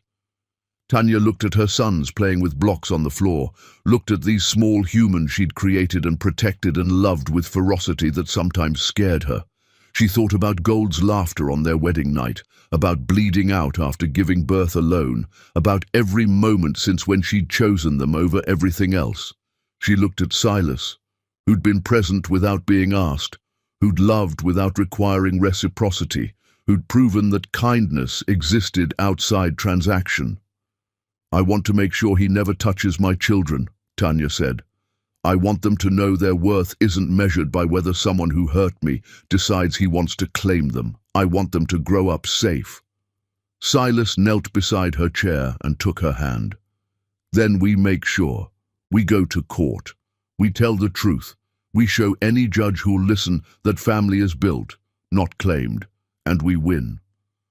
Tanya squeezed his hand and hoped he was right, hoped that justice would see past biology to presence, hoped that a court system designed to protect children would actually protect hers. But she'd learned that hope was dangerous, that people you trusted could destroy you, that promises meant nothing when tested by convenience. Still, she had no choice. Gold had forced this confrontation. Now she'd face it with everything she had, truth, determination, and a man beside her who'd proven that love without cruelty was possible. She'd walk into that courtroom and fight for her sons with the same ferocity she'd used to survive everything else. And maybe, if law aligned with justice for once, she'd walk back out with her family intact, and gold finally, permanently erased from their lives. The trial was scheduled for 3 weeks away. Tanya called her lawyer and began preparing for battle, knowing that some wars couldn't be avoided, only fought with enough conviction that winning became the only acceptable outcome. She'd survived Gold once, she'd survive him again, and this time she'd make sure he couldn't hurt anyone else she loved. Chapter 8. The Public Destruction. The story broke on a Tuesday morning across social media platforms like wildfire consuming dry timber. Someone had leaked the details, a reporter with connections to the courthouse, or maybe one of Gold's former friends who'd participated in the bet, or perhaps just someone who'd heard the story and decided the public deserved to know. The headline appeared first on a regional news site, then spread to larger outlets within hours. Millionaire CEO bet $2 million he could marry and divorce woman same day, now seeks custody of resulting twins. The article included everything: the wedding night betrayal, the annulment papers, Tanya's disappearance and survival, Gold's sudden interest in fatherhood after months of absence, the custody battle framing a reformed man against a vindictive mother. Except public opinion didn't frame it that way. People read the story and saw a monster who'd gambled with a woman's heart, who'd documented her grief for entertainment, who'd left her to bleed nearly to death while giving birth to his children, who now wanted credit for biology without having done any work of fatherhood. Comment sections exploded with rage. Gold's hotels were review-bombed by people who'd never stayed there but wanted to punish him. His business partners received thousands of emails demanding they sever ties. His personal social media accounts were flooded with messages calling him irredeemable, calling him the worst kind of predator who wrapped cruelty in expensive suits. Gold watched his reputation disintegrate in real time. His publicist quit via email, saying she couldn't represent someone whose actions were indefensible. His board of directors called an emergency meeting to discuss whether his presence was damaging the company's brand. Former friends who'd participated in the bet suddenly had no recollection of events, claiming they'd tried to talk Gold out of it, claiming they'd been disgusted by his behavior. Everyone who'd laughed with him at poker games now pretended horror and distance. Within 72 hours, Meridian International suspended their acquisition, pending resolution of legal matters. Their CEO released a statement saying they couldn't partner with someone whose personal conduct contradicted their corporate values. Gold's stock portfolio dropped. His net worth declined by tens of millions as investors distanced themselves from toxicity. His lawyers advised settling immediately, offering Tanya whatever she wanted financially, in exchange for dropping all claims against his public reputation. Gold refused. He'd gone too far to retreat now. Backing down meant admitting defeat, meant accepting he'd destroyed his life for nothing. He told his lawyers to proceed with trial, told them to build the case painting Tanya as vindictive despite public opinion, told them money was unlimited for this fight. His lawyers looked at him with the pity people reserved for drowning men who refused lifeboats, but they took his money and prepared their arguments. Meanwhile, Tanya became a sympathetic figure. A women's magazine contacted her for an interview, offering payment she couldn't refuse. They sent a photographer to Harborview, did a feature shoot at the cottage with Tanya holding Zephyr and Phoenix while sunlight poured through windows. Silas was visible in background shots, fixing the porch railing, making coffee in the kitchen, existing in their space with the comfortable presence of family. The article detailed Tanya's architectural achievements, her survival after betrayal, her determination to protect her children, her rebuilding of life from ashes. The interviewer asked about gold. Tanya's response became famous, quoted across social media platforms and printed on t-shirts by people who'd never met her. He taught me that some people see love as a transaction. I chose to see my children as a gift I gave myself. The article portrayed her as strong without being vindictive, damaged without being broken, a woman who'd survived cruelty and built something beautiful from wreckage. Comments praised her resilience. Women shared their own stories of betrayal and survival. Tanya became a symbol of refusing to be destroyed by men who thought power meant permission to hurt. Gold read the article 3 times and felt something like vertigo. The woman in those photographs looked nothing like the person he'd married. That Tanya had been soft, eager to please, desperate for connection. This Tanya was steel wrapped in determination, beautiful in ways that had nothing to do with physical appearance and everything to do with strength earned through suffering. Silas appeared in the background of photos like he belonged there, holding Phoenix with the casual competence of someone who'd done it 1,000 times, making Tanya laugh in a captured moment that showed them as a unit functioning with synchronized ease. Gold looked at those photographs and understood he'd created this, not just the betrayal that had forced Tanya to become harder, but the family that had formed in his absence. Silas existed in Gold's place because Gold had abandoned that place. Zephyr and Phoenix smiled at Silas, because Silas had been there to earn their smiles. Tanya had rebuilt herself into someone extraordinary because surviving Gold had required becoming extraordinary. He'd destroyed her, and she'd used the pieces to build something better than what he'd broken. The custody hearing approached with media attention that made privacy impossible. Reporters camped outside the courthouse. News vans parked on Gold Street, filming his penthouse building, interviewing neighbors who claimed they'd always thought he was arrogant. Tanya's cottage in Harborview became a pilgrimage site for supporters who left flowers and notes of encouragement on her porch. She hired security to keep people away, uncomfortable with being transformed into a public figure when she'd only wanted to raise her children in peace. Gold's lawyers advised him repeatedly to settle. They explained his position was worse than weak. It was indefensible in the court of public opinion and questionable in actual court.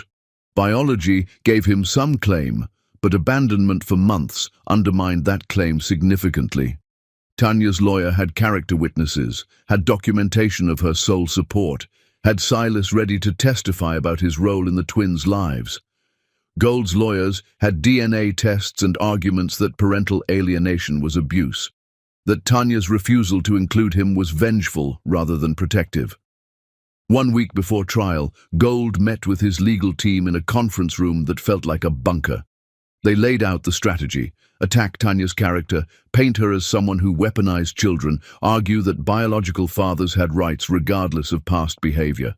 Gold listened to them explain how they'd cross-examine Tanya, how they'd make her look vindictive, how they'd present Gold as reformed and repentant. He listened and felt sick. "This will destroy her publicly," his lead lawyer said. "We'll have to bring up the pregnancy concealment, make it look deliberate and cruel. We'll have to suggest she's unstable, that her choices were motivated by revenge rather than protection. It's ugly, but it's effective." Gold looked around the table at lawyers who were being paid to dismantle a woman he'd already destroyed once. He thought about Tanya sitting in a hospital bed bleeding while he'd stood in the hallway watching, thought about her raising his children alone while he'd been collecting money from a bet, thought about her becoming someone extraordinary specifically because she'd survived him. He thought about whether winning this case would actually win him anything meaningful, or if it would just prove he could hurt Tanya twice. But his pride wouldn't let him walk away. His ego couldn't accept that Silas had won by default, that biology meant nothing against presence, that you couldn't force your way into family through legal claims. He told his lawyers to proceed. They nodded and continued planning Tanya's professional destruction. The day before trial, Gold sat alone in his penthouse and looked at the city lights spread below him like evidence of his success. He'd built an empire from ambition and ruthlessness. He'd climbed over competitors and obstacles without hesitation. He'd believed winning justified any strategy, that consequences were for people too weak to protect themselves from them. He'd lived by those principles and become wealthy and powerful and completely devastatingly alone. His phone buzzed with a message from his lawyer. "Final chance to settle. After tomorrow, we're committed to war." Gold looked at the message and knew the smart choice was settlement, was offering Tanya enough money that she could rebuild her life somewhere far away from him, was accepting defeat with grace and disappearing from her story entirely.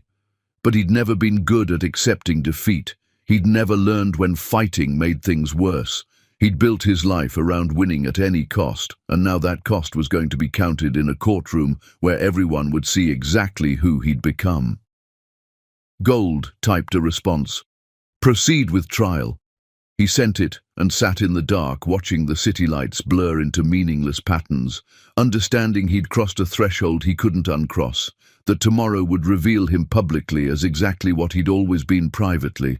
A man who loved winning more than he loved anything else, including the people he claimed to care about. The next morning, Gold put on his most expensive suit and drove to the courthouse where protesters held signs calling him a monster. He walked past cameras and shouted questions, and people who looked at him with the kind of contempt usually reserved for criminals.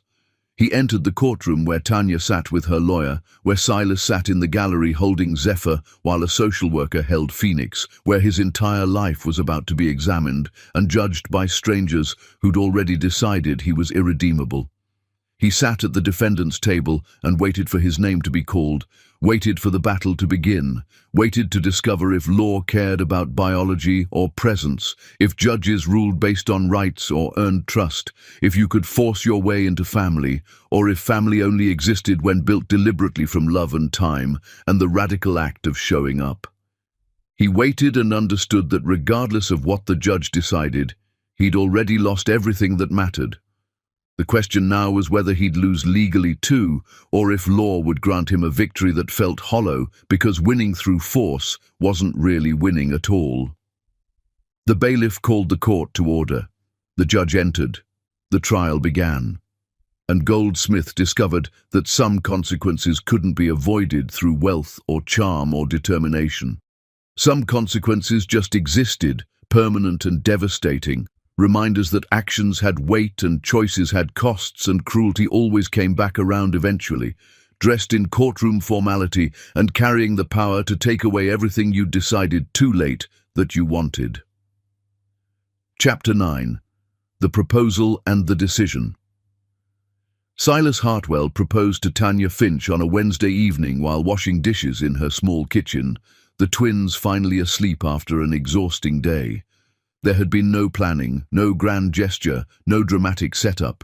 Just Silas drying a plate and looking at Tanya, scrubbing a pot with mechanical exhaustion, her face drawn from too many sleepless nights preparing for trial, her hands trembling slightly from stress that had nowhere to go except into her body.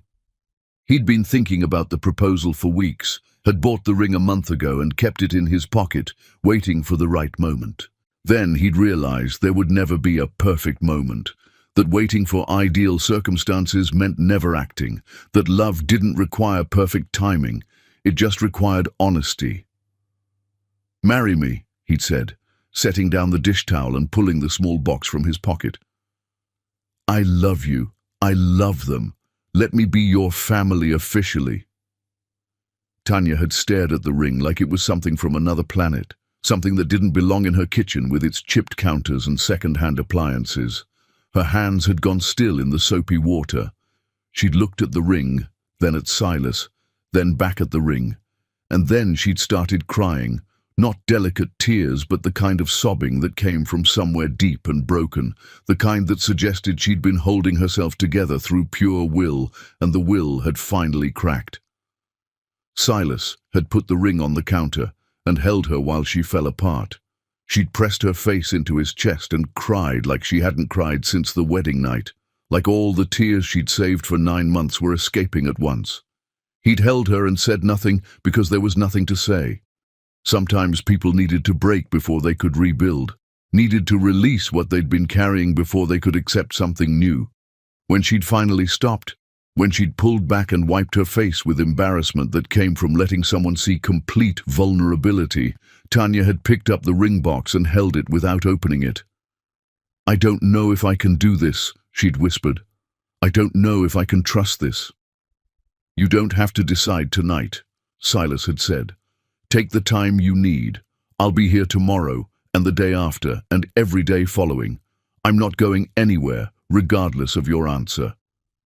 Tanya had taken the ring and gone to bed without saying yes or no, leaving Silas in the kitchen wondering if he'd made a mistake, if proposing now had been pressure she didn't need when she was already drowning in legal battles.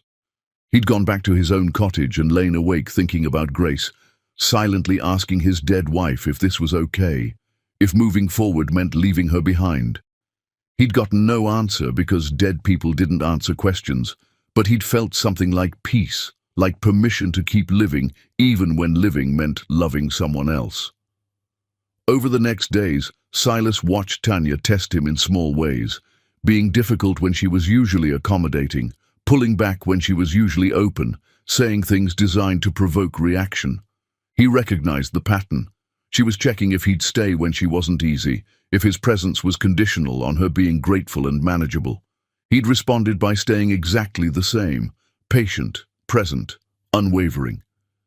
He'd told her when she was being unfair, but he'd told her gently, and he hadn't left. He'd proven that his love wasn't transactional, that she could be difficult and human and scared without losing him. 3 days before the custody trial, Tanya had knocked on his door before sunrise. She'd been holding both twins, wearing pajamas and a jacket, her hair uncombed. She'd looked at him with eyes that were terrified and determined simultaneously. "I'm scared," she'd said. "I don't know if I can trust this, but I want to try." She'd handed him the ring box still unopened and said, "Ask me again when I'm not crying and exhausted."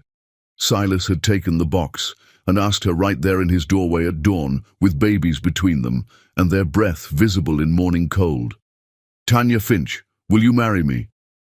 "Yes," she'd said. And the word had sounded like a door opening instead of closing, like the beginning of something rather than the end. They'd gone inside and made breakfast together with Zephyr in a high chair and Phoenix in a bouncer, moving around each other with practiced ease that came from months of shared domesticity.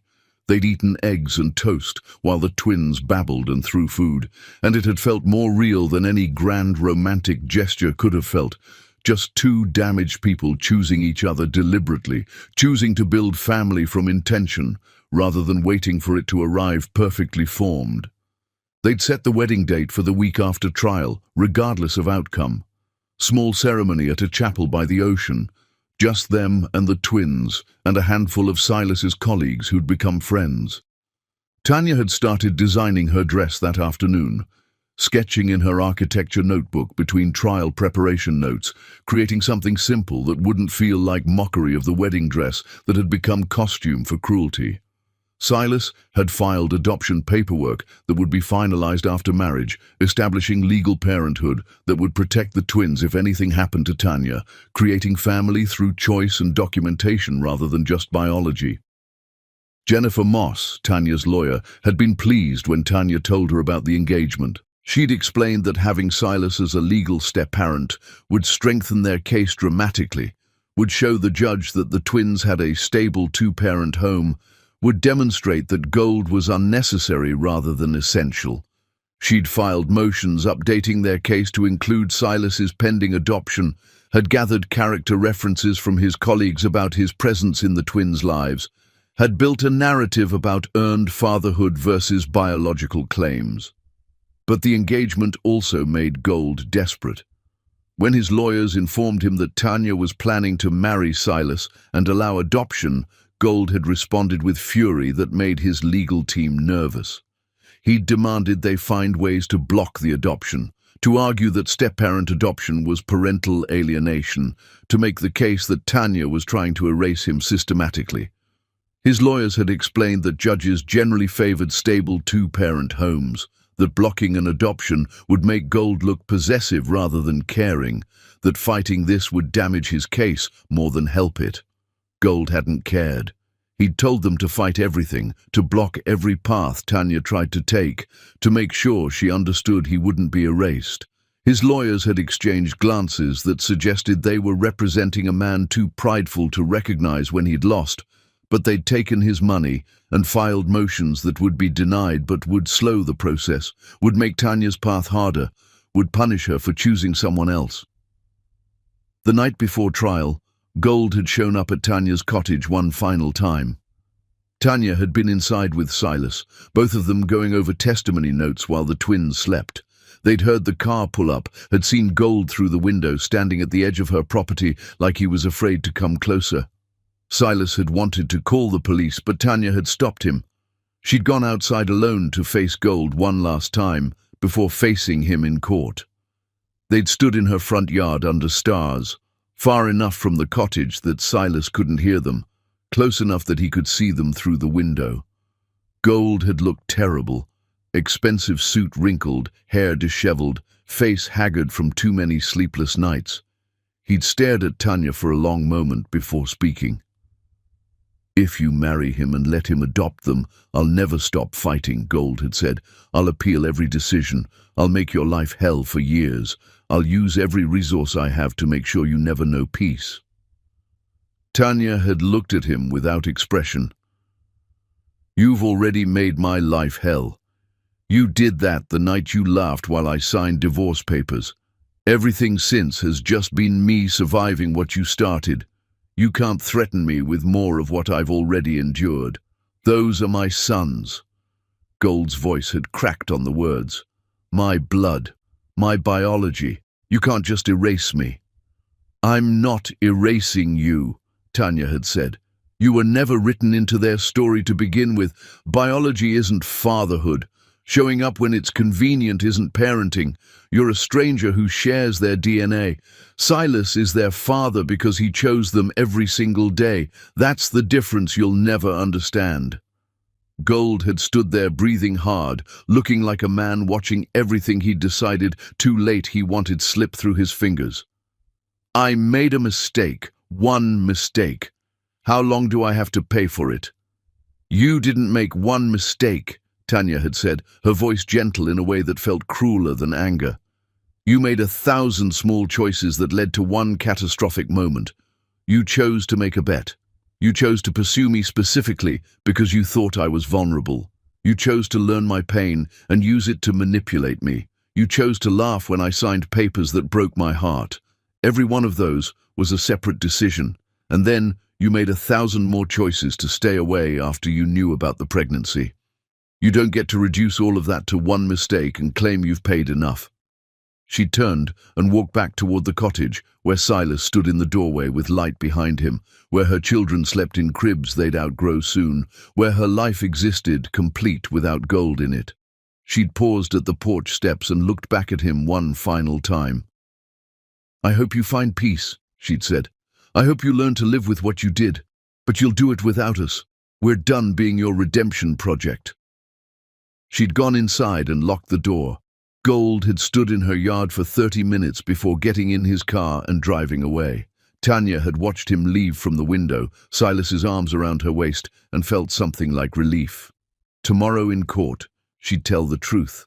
Tomorrow, a judge would decide if biology mattered more than presence.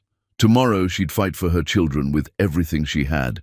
Tonight, she just stood in her small cottage with the man who'd chosen her when she was difficult and broken, with her sons sleeping peacefully in the next room, with her life built deliberately from wreckage into something beautiful.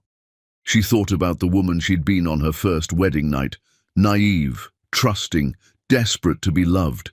She thought about the woman she'd become, scarred, careful, rebuilt from determination. She thought about the woman she was now, damaged but whole, loved but not dependent, a mother and soon-to-be wife who'd learned that family wasn't what happened to you, but what you built deliberately from choice and time and the radical act of showing up.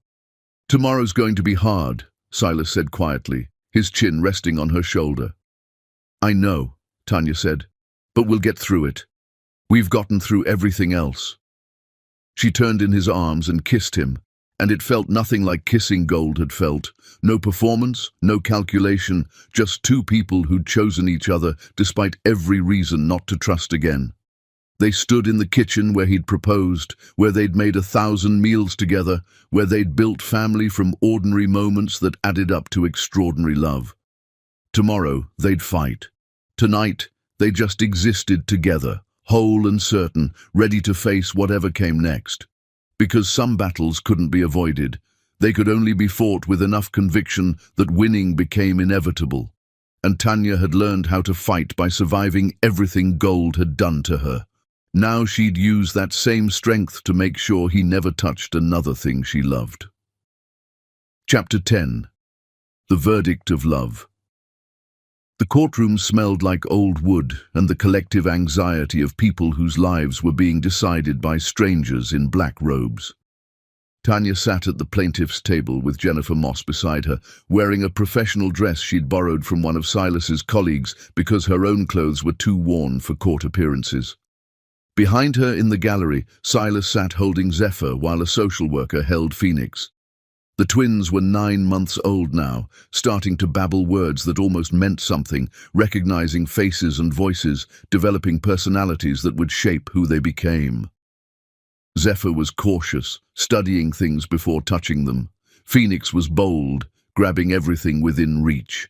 They were beautiful and perfect, and they were hers in ways that transcended biology. Gold sat across the aisle at the defendant's table, surrounded by 3 lawyers who'd been paid enormous amounts to present him as reformed and deserving. He was wearing an expensive suit that made him look respectable, his hair perfectly styled, his face arranged in an expression of remorseful hope. He looked nothing like the man who'd laughed on their wedding night, nothing like the man who'd shown up drunk and desperate at midnight. He looked like someone who'd learned from mistakes and deserved second chances. Tanya knew it was performance, the same performance he'd given when courting her, the same calculated presentation designed to hide cruelty beneath charm. The judge entered, a woman in her 60s with grey hair and eyes that suggested she'd heard every lie people told and developed radar for truth. Everyone stood, then sat when she gestured. The bailiff called the case, Smith versus Finch, custody determination for minor children Zephyr and Phoenix Finch. The judge reviewed her notes, looked at both parties, and indicated Gold's lawyers should proceed. They built their case methodically. They presented DNA evidence establishing Gold as biological father. They presented financial records showing he could provide better than Tanya, bigger house, better schools, trust funds that would guarantee the twins' futures. They called character witnesses who testified Gold had changed, had become thoughtful and repentant, had demonstrated genuine desire to be a father. They argued that Tanya had deliberately concealed the pregnancy to deny Gold his parental rights, that her actions constituted parental alienation, that children deserved relationships with biological fathers, regardless of past conflict between parents. Gold took the stand. His lawyers had coached him well. He spoke about seeing Tanya in the hospital bed, about the moment that had changed him, about realizing he'd made a terrible mistake and wanting to make amends. He admitted the wedding night bet with carefully rehearsed remorse, framing it as youthful arrogance he'd outgrown. He talked about wanting to know his sons, about having capacity to provide them opportunities Tanya couldn't match, about believing children needed fathers. He cried, actual tears that might have been genuine or might have been performance art, impossible to distinguish. Tanya watched him testify and felt nothing. No anger, no satisfaction at seeing him struggle, just the neutral observation of someone who'd moved past caring. He was performing again, trying to win through emotion and presentation, believing tears bought forgiveness. But this wasn't a game he could win through charm. This was about truth, about presence, about who'd been there when presence mattered. Then Jennifer called Tanya's witnesses. First was Silas. He took the stand wearing a suit he clearly didn't wear often, looking uncomfortable in formal clothes but steady in purpose. Jennifer asked him to describe his relationship with the twins. Silas spoke quietly about meeting Tanya when she was drowning, about hearing babies cry through walls and deciding to help, about watching Zephyr and Phoenix grow from newborns to infants who recognized his face and reached for his arms. "Do you love these children?" Jennifer asked. Silas looked at Zephyr and Phoenix in the gallery, his face transforming with uncomplicated affection. "They're my sons in every way that matters. I've been there for every milestone. First smiles, first laughs, first time they rolled over. I know Phoenix prefers being held horizontally, and Zephyr likes vertical. I know Zephyr studies things carefully before touching them, and Phoenix grabs everything immediately. I know they both calm down when you sing to them, that they like the same bedtime story read the same way every night, that they're developing different personalities that will make them remarkable people. I know these things because I've been present, because I showed up every single day, not when it was convenient, but when they needed me." "And do you intend to continue being present?" Jennifer asked. "I've filed adoption papers," Silas said. "The day after Tanya and I marry, I'll legally become their father, but legally doesn't matter as much as actually. I'll be their father because I'll keep showing up, because being a parent isn't about biology or legal documents. It's about being present every day, making them breakfast, changing diapers at 3 in the morning, teaching them to be kind. That's fatherhood, not showing up a year later demanding credit for genetics." Gold's lawyers cross-examined, trying to suggest Silas was replacement rather than genuine, trying to paint his presence as convenience rather than commitment. Silas answered every question with calm certainty, never becoming defensive, never claiming to be perfect, just present, consistently and deliberately, in ways that made him irreplaceable. Then Jennifer called Tanya.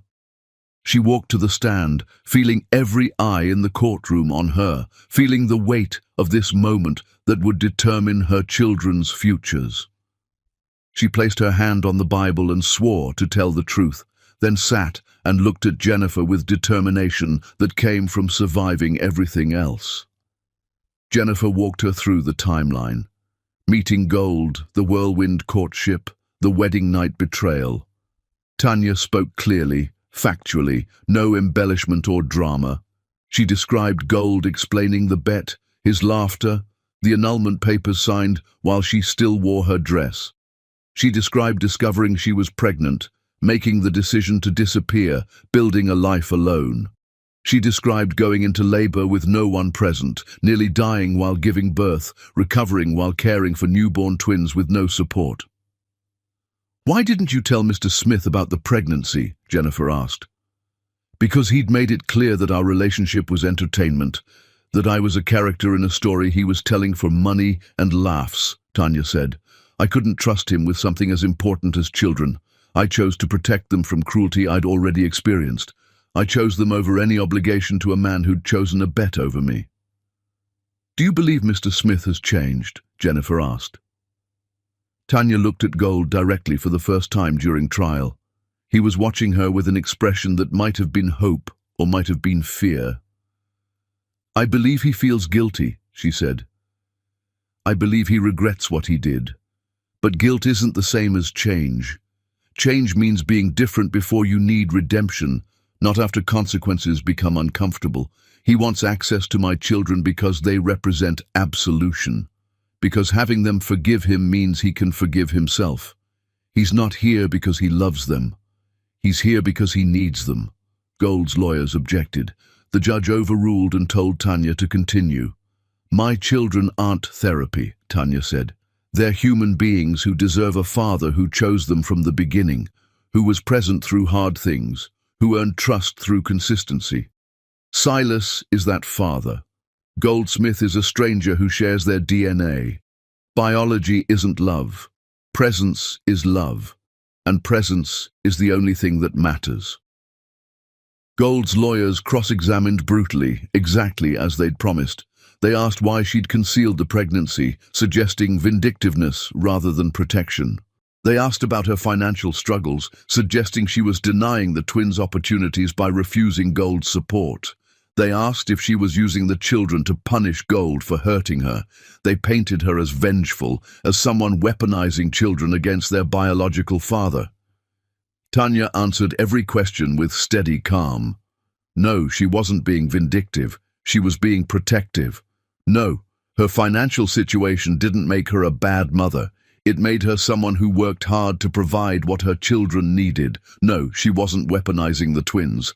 She was ensuring they grew up in a home where love wasn't transactional, where worth wasn't measured by entertainment value, where parents were present because they chose to be rather than because guilt made them uncomfortable.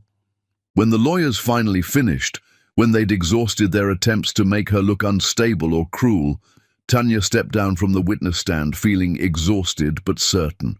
She'd told the truth. She'd presented her case. The rest was up to the judge. The judge took a week to deliberate.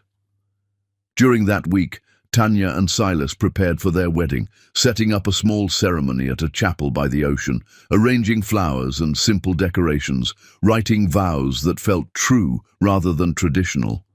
They didn't discuss the trial. They didn't speculate about outcomes. They just moved forward with their lives, building family deliberately while waiting for law to catch up with what they already knew, that they belonged together, that the twins were Silas's sons regardless of what any document said. That love was built through time and choice, rather than claimed through biology and legal arguments. The verdict came down on a Friday morning. Everyone returned to the courtroom. Tanya and Silas, Gold and his lawyers, reporters in the gallery, social workers holding twins who didn't understand they were at the center of something momentous. The judge entered, and everyone stood, then sat when gestured. The judge looked at her notes, then at the parties involved, then began speaking. She addressed Gold first, acknowledging his biological connection to the twins, acknowledging his expressed desire to be a father. But then she detailed his choices: the wedding night bet, the annulment, the months of absence after learning about the pregnancy, the decision to file for custody only after seeing Tanya with the twins, rather than seeking them out immediately. She noted that Gold's actions demonstrated a pattern of self-interest rather than child-centered concern, that his timing suggested guilt rather than genuine paternal instinct. Then she addressed Tanya. She acknowledged the difficulty of single parenthood, the strength required to survive betrayal while pregnant, the commitment demonstrated by choosing children over convenience. She noted that while concealing the pregnancy might seem vindictive, it was reasonable given Gold's demonstrated character and the lack of legal obligation to inform someone who'd legally erased their marriage. Finally, she addressed Silas. She noted his presence from early in the twins' lives, his consistent involvement, his pending adoption papers, his demonstrated commitment to fatherhood through action rather than claim. She said the court recognized that fathers were made through presence, not just biology, that children needed stability and consistent care more than they needed biological connections to people who'd been absent. Her ruling was clear. Gold's petition for custody was denied. His petition for visitation was denied. The twins would remain in Tanya's sole custody. Silas's pending adoption would be approved upon his marriage to Tanya. However, the judge added a provision: when the twins reached adolescence and could express their own preferences, Gold could petition again to establish contact if he could demonstrate consistent, genuine change over years. But until then, the twins' need for stability outweighed Gold's desire for redemption. Gold sat motionless as the verdict was read. His lawyers looked disappointed but unsurprised. They'd known this was the likely outcome, had told him repeatedly to settle, had watched him insist on going to trial anyway because pride wouldn't let him accept defeat gracefully. Now he had his legal answer. Biology without presence meant nothing. Genetics without involvement granted no rights.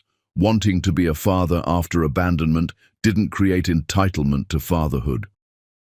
Tanya felt nothing when she heard the decision. No victory, no relief, just quiet certainty that justice had aligned with truth for once. She thanked her lawyer, accepted Silas's embrace, took her sons from the social worker who'd been holding them. Phoenix grabbed her hair. Zephyr stared at all the people with cautious uncertainty. They were hers. They'd always been hers. Now law recognized what love had established.